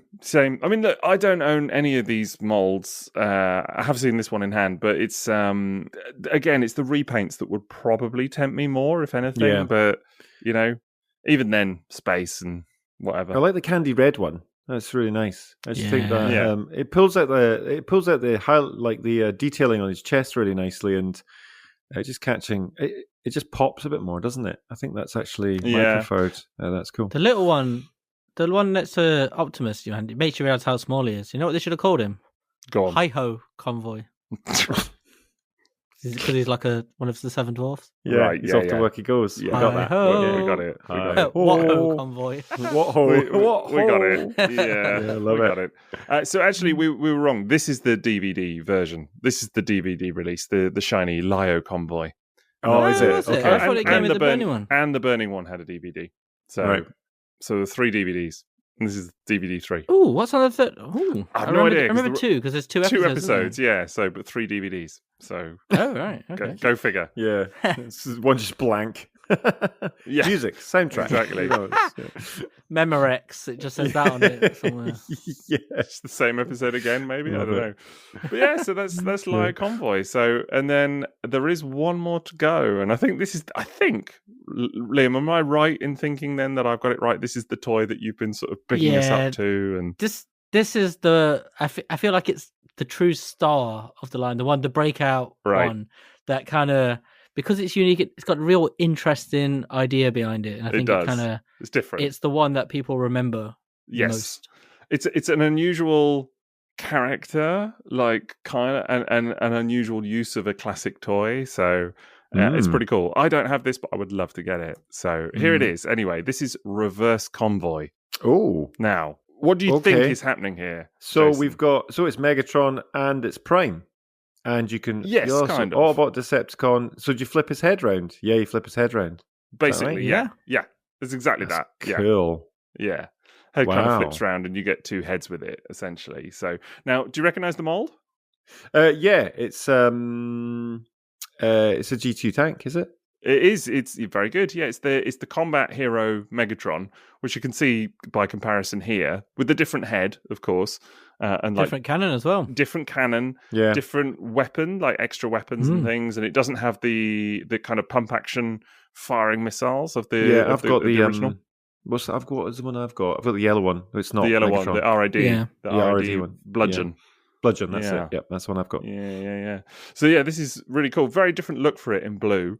But the gimmick is that it kind of flips around the head and things like that. And then in the cartoon, he first appears as Convoy, if you like, and is all like, yes, I'm another convoy here to help you, the other convoys. I'm a good guy, ha ha ha. And then traitor. Yeah, well, that's it. And then, halfway through the battle, he starts firing on the good guys, and they're all like, "What?" And he's like, I think it's off screen though. I think it's like someone gets shot in the back. You don't even see him do it, and they just turn around and go, "Convoy, what are you doing?" Yeah, and it's like, "Ha ha ha ha!" But I'm not. I mean, Liam is not exaggerating. That is exactly the level of kind of dialogue and whatever that we're talking about with this cartoon. This is exactly like it is. Literally like, it's literally like that. It's incredible. But yeah, it's completely nonsensical. Like half the time, you're like just sat there going, "What is happening? What's going on? Who is anybody? Who just shot who? I don't know." It's a unique thing that's never been redone, I don't think, where you have a toy that is like it's Megatron disguised as Optimus, or if you are so inclined, it could be the other way around. It could be the other way around. True. You don't have this like mix of the two. You kind of suppose they could have done it in something like Titan's Return when he was a headmaster or something like that. But again, it's just a real. This is, I think, the most unique thing this whole thing does in terms of adding something to lore or characters or something. But even like the little chest panel being grey when it's the Optimus head, which is clearly taking something from the Power Master head with the little rolls on the side. So actually, was I wrong then? Are you flipping the head into the body, and that's why you get the Autobot symbol? Is that how it works? the head, as the head flips, you lose the symbol. That's it's cool. like a little panel. So, which is really cool. I think it's clever with the symbol and everything. I think it's clever you only get that symbol when you've got the convoy head. And dare I say, I think the convoy head looks wicked as well. Like that's definitely my preferred option of the two. Yeah, because it's slightly not convoy, is it? He's got that little kind of beard growing on to his faceplate, but it looks got the little slightly evil Power Master, the little Power Master ear muffs. Yeah. That's right. Yeah, it's great. So cool. The really Megatron head's great as well. Like, it's just it is actually kind of like again, like it's like Rock Megatron. He's kind of got yeah. Whole thing going on, but it's fun, really fun, unique, really toy. Great idea. Again, I remember when this came into the import shop for the first time and having no clue what was going on. But he's got both heads. Yeah. Why is Optimus a tank? But why does he have a Megatron head? Why is it blue? Yeah. Absolutely. Yeah. It's a great idea as well, though. The only thing it makes me think of is in animated, you know how we had Blitzwing, was it? He could change his face. Yeah. And do the face flip. Not to a different character, though, as such, but, it was a disguise thing. Although I suppose we've got Double Dealer, don't we? Although I think certainly in fiction, I think this is very much meant to be Megatron kind of disguising himself as pretending to be Prime. Yeah, absolutely. Pretending to be a Prime anyway, because it's all kind of like multiversal shenanigans. Right. They're all like in 2 episodes. Who are you? Oh, I'm Beast Megatron from a different universe. It's all like this kind of nonsense. And this is in 12 minutes. It took Marvel 19 hours or something to do that. It's rapid. It's rapid. But it's kind of funky because like with all the other just the reuses of molds, they're all basically just repaints, aren't they? But they specifically tooled this new head sort of system into there because obviously this is an existing toy and they've changed that. They've changed the canon and stuff like that. So they've really made an effort. Yeah. It's not just like some kind of quick switch here. It's a real concerted effort to do something different with the toy. There's obviously had a real idea somewhere and then gone, go full forward with that. I think what's wild as well is that this is, other than the Skywarp and Thundercracker, and putting some of the kind of repaints and stuff to one side for a second, of the main toys, this is RM24. This is the last scheduled toy of all of them, other than, as I say, the Skywarp and Thundercracker 2-pack. But this was May 2005. So by this point, the line started in July 2004 with a better part of, 11 months kind of in. And this is right at the tail end of it now, as it happens, actually, it goes through to August for the Skywarp and Thundercracker 2-pack. So that's kind of like a separate thing almost. It's like a not really part of the line as such. But this is like the tail end of it. And then it's like such a weird last hurrah to kind of bring back this mold and completely retool it. Like, why not just repaint it? Like they did with Gigant Bomb and things like that. It's so strange. It's kind of almost like they were trying to maybe they had the idea of trying to fool people, with the toy. Yeah. And then it's like, because obviously Megatron, G1 Megatron is quite conspicuously not there. Because obviously you've got Beast Megatron and that. And it's just kind of funny. Maybe it was like some kind of failed attempt at surprise. I mean, I was surprised when I found out that's what it did, but I was very confused more than anything. But then I suppose we're not Japanese in the market for it. Yeah, exactly. It's such an oddity, honestly. It's definitely one that I would love to pick up at some point. Yeah, It's so cool. Absolutely. It'd be cool. Yeah. The fact that last photo that you've shared there with the bludgeon as well, because that's the one I've got, and it would be cool. They look really good together, actually. It's cool. They do, don't they? Yeah. Blue and yellow. Yeah. Now, I mean, technically there was one other toy, and I'll just drop this picture in real quick. This is just like a little final thing, but there was also a chance to win through a magazine contest the Cybertron base, as it was called, but this was just literally... This was Brave Max, wasn't it? It was, it's Car Robots Brave Maximus. Wow. You could win this. I remember this. Yeah. And it's the exact same toy as Car Robots Brave Maximus. I mean, down to the accessories, everything, all identical. Yeah. But it came in a nondescript black and white box, as you can see way. there, just at the top. So... so it's one of those where if you track down the toy in that packaging, it's going to be quite, pretty prestigious thing to have, like worth quite a lot. But if you don't have the box, then you wouldn't know it was any different. So there was one more thing. Go on. Oh, what have I missed? The weapons combined. Of course. There you go. They do. Whoa, I should have mentioned. Arsenal Force, this is called. Wow. Yeah. Look at it. The mace and mental. all the Tottenham weapons. Hotspur, So so did the Autobots and Decepticons get the same weapons, but there was just transparent ones or painted ones? Is that right? Or am I remembering? No, I think it's one group. I think most of the Autobot ones are the silver chrome guns, aren't they? They are, yeah. Oh yeah, of course, yeah. because it was the Decepticon G2 ones. style. Yeah, okay, got you. Yeah. This is the thing with the Green Lantern battery in it. Yeah. It's cool. So you've got like ones from Gigant Bomb on there. You've got some from Wrecker Hook on there. Yeah, so that's his mace. Yeah, a whole mishmash. Because a couple have got them painted as well. Because there's a gold one of them had. Yeah. The shield came with another one. Yeah, and just a kind of extra little weird gimmick they threw in. And again, I'm pretty sure it's a Microman toy line I thing. think you're They've right. just Yeah, pulled it in because they weren't used and thought we'll chuck them in. And it's just a strange thing, but fun. That's brilliant. it's cool, isn't it? It is very cool. What do you think, Jace?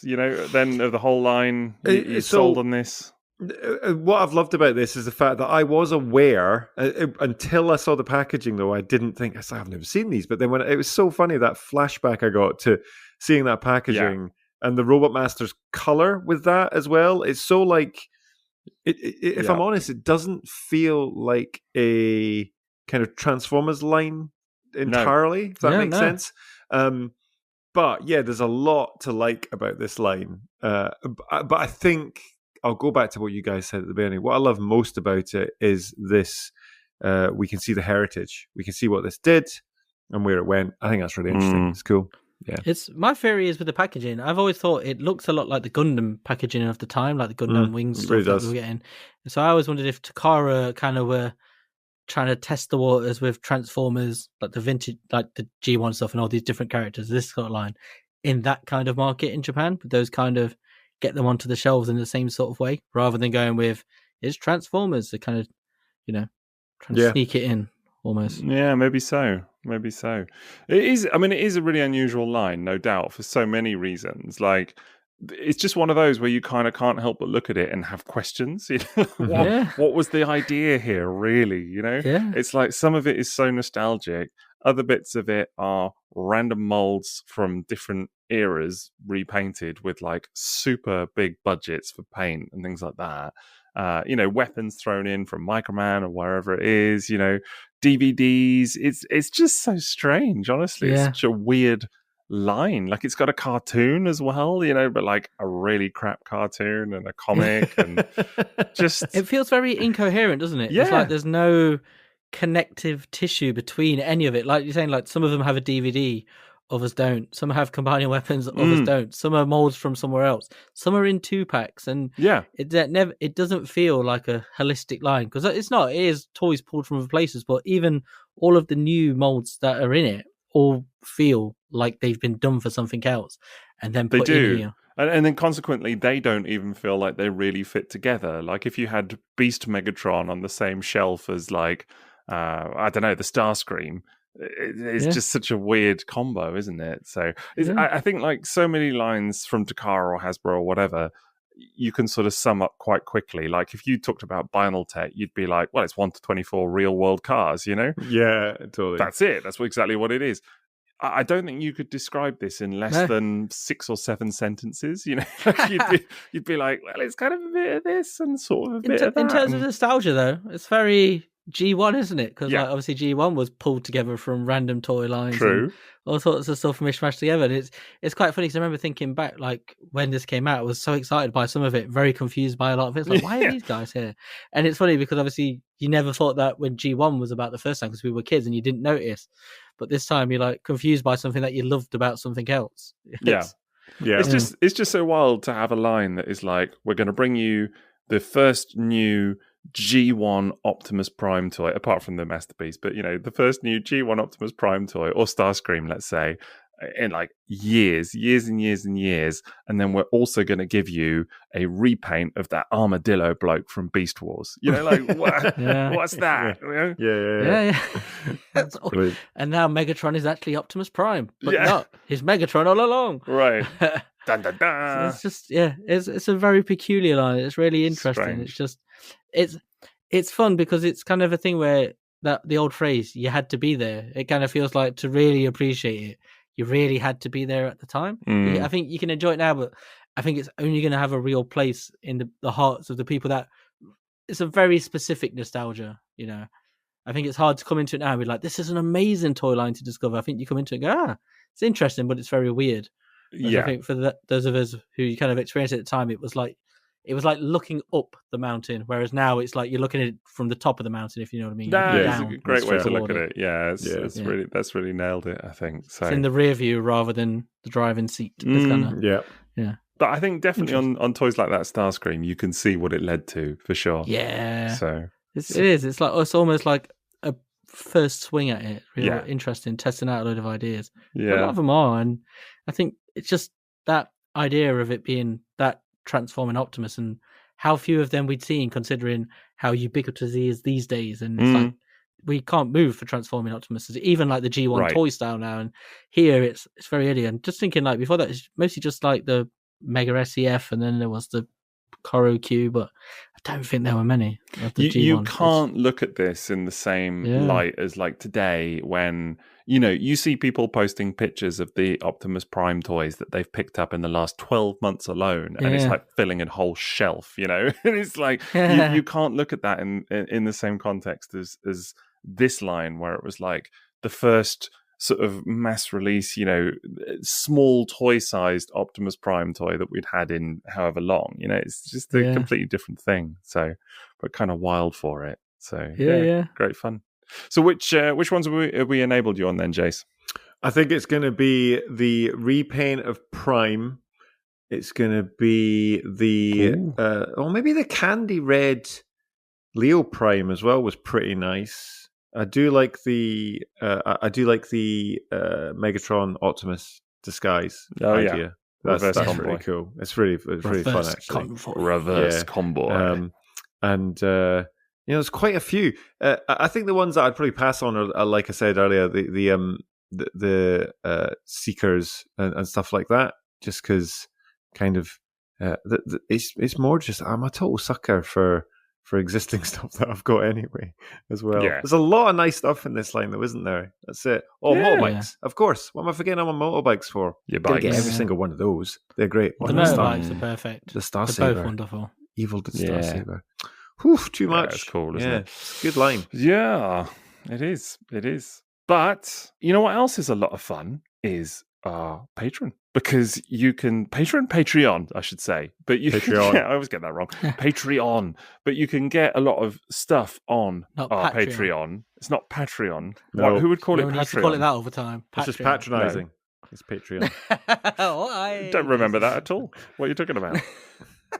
That never happened.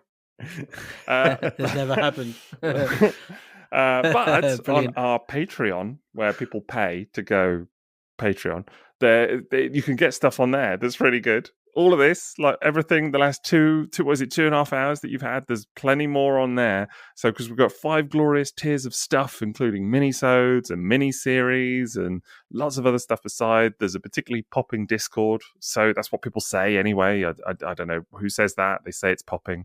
And I'm always a bit like, really? You. What does that mean? You. Yeah, that's just, some people have said that to me, that they think it's particularly popping, and that's it is. You in the mirror. Yeah.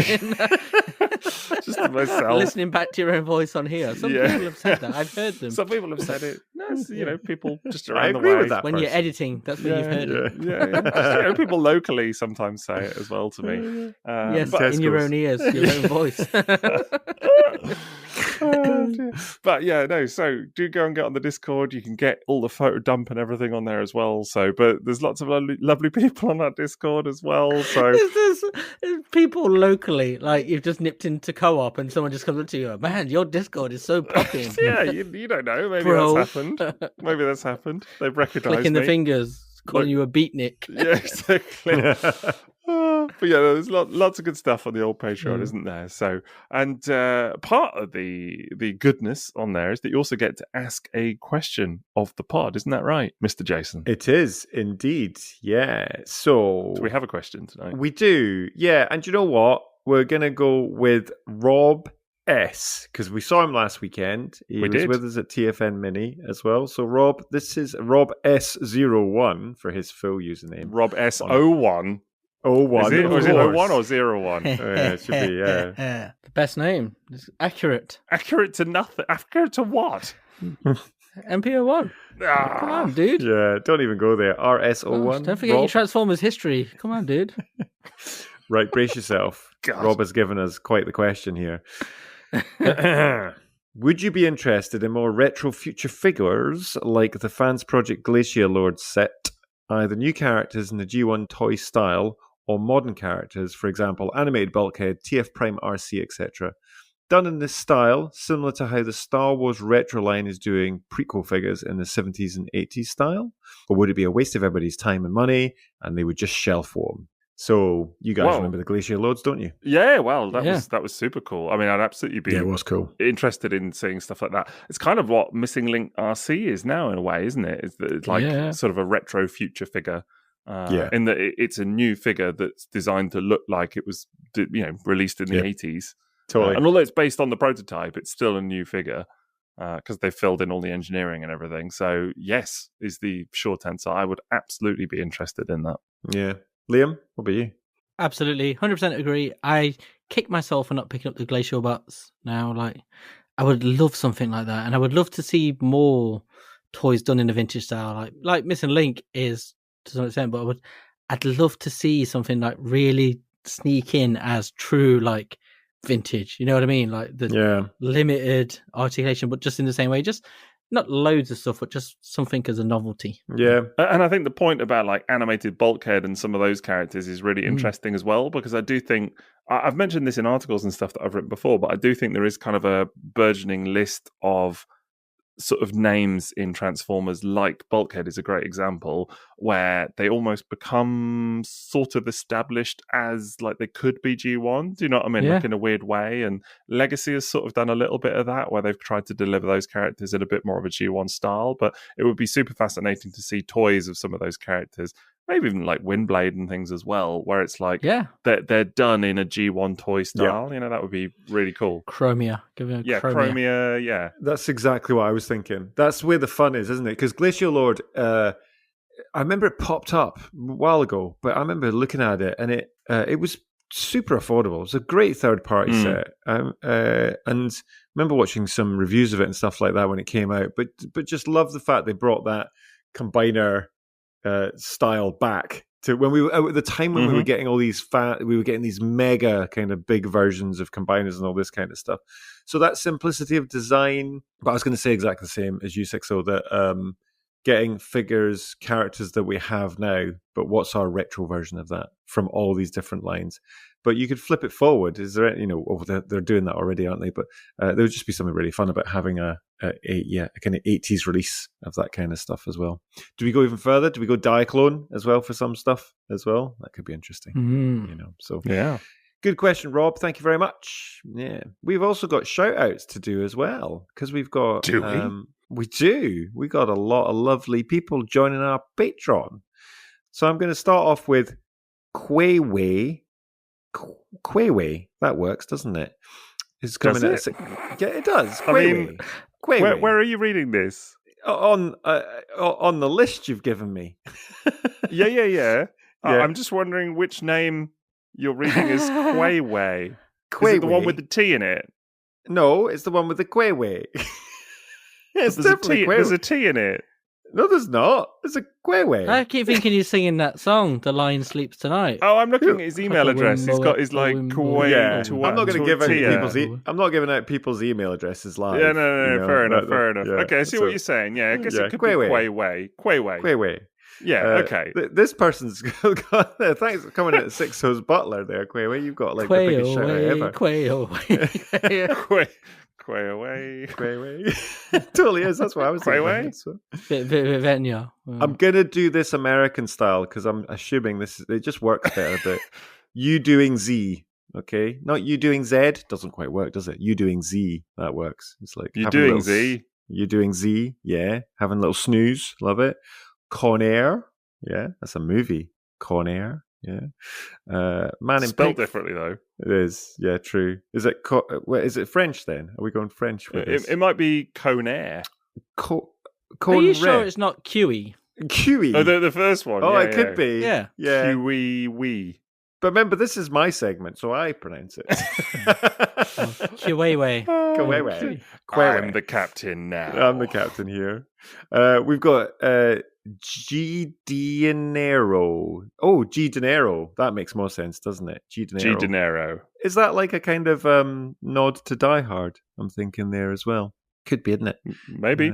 Because that was his wife. Sixo's butler, G. Dinero. Thank you very much. Who else have we got? Whole other screen here now. We got. No, that was Gennaro. Oh, so it was. His name was Gennaro. Yeah. I combined the Holly Gennaro. Holly Gennaro. Yeah, Gennaro. Yeah, so close. So close, and yet so not close. the Yes, not the same at all. So close, but yet completely wrong. Lyrics to songs. SWC Ronan, Gold Box Classic. Thank you very much. We also have, who else do we have here as well? We've got Trent, who's coming at Sixo's butler. August Cat, that's a good name. Man in Pig. Shooketh, love that. My partner says Shooketh. She's always Shooketh. That's good. Sixo's butler. And Steve Collinson as well, who brings us in apologetic ramp. So thank you very much, everybody. That's very lovely of you for joining our Patreon. Yeah, we really appreciate welcome. it. So yes, lots of lovely new patrons. Thank you very much. And if you want to become a patron as well, then get yourself over to patreon.com/Triple Takeover and check us out there. You won't regret it. And hop on our popping Discord. A lot of people locally have said that to me. That's just that's what it is. And sure. You can tell me that as well once you get on the Discord. Surejan.gif. Yeah, sure. Exactly. Yeah. Also, we have a Redbubble, so go over there and buy stuff. And if you have fun memories of Robotmasters you want to tell us about, then hit us up on social media where we are at Triple Takeover on stuff. We're all there. Sixo is now SixoTF on Instagram again. He's back. He's back. Our He's boys are back. Freed from the tyranny. It's so nice. They uncaged me. There was a gap. I follow so few people that there was a definite gap. So, yeah. It's nice to have you. I'm back, maybe. I'm just going to delete my account now. Yeah, bye, Meta. Exactly. Drop, mic drop. No, I am SixoTF. No, he's at SixoTF in places. Out in the ether. Oh, there we go. I'm not going to say it. Liam, where are you? Well, I'm Toybox Soapbox anywhere there's an app. Yes. You can have your moment. Yeah. Did my copyright lawyers start chasing you down? I got a letter through. That's the Meta banned him briefly. Tell them off. Stop it. He's scared. He's now panicked because the Meta has frightened him. Yeah, exactly. Exactly. It's so the fear of Zuckerberg put into me. Yeah. And Jason, where are you? I'm jswags.com. That's where I am. A website. I'm so glad you did that because someone at TFN Mini, were you there? They every single time.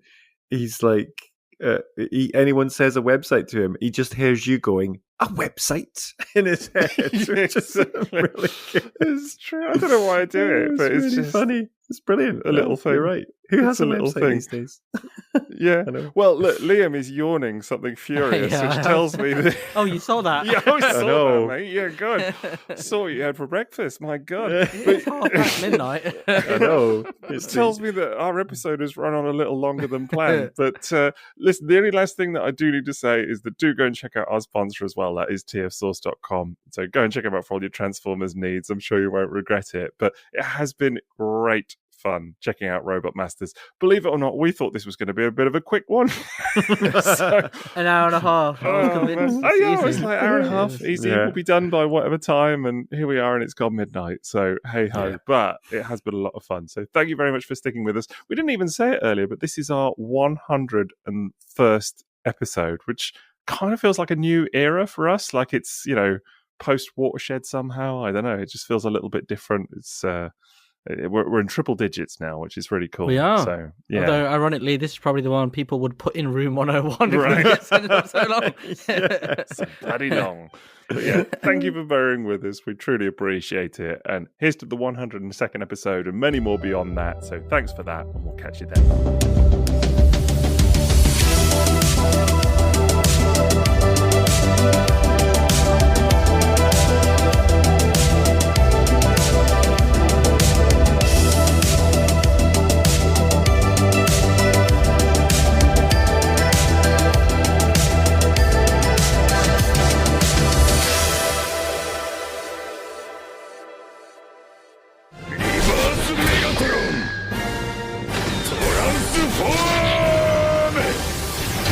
G1 コンボイ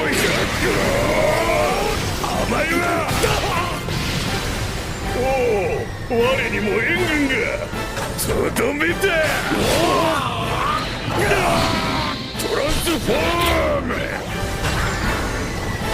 ダブルメガトロン集結変身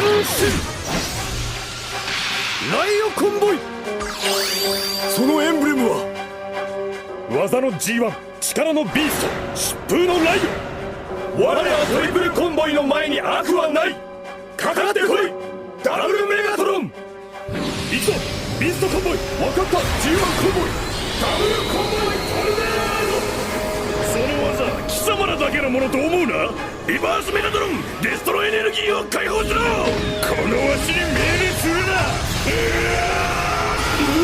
奴らもトルネードだといかん我らもトルネードエネルギーに反応して地下のソリタリウムが共鳴し溢れ出したぞ大丈夫だ我らの正義を信じろ礼を言うぞダブルコンボイこれでソリタリウムエネルギーは我らのもの貴様らの弱点はその渦の中心点だダブルコンボイトルネード破りたい甘いぞダブルメガトロンライオン台風何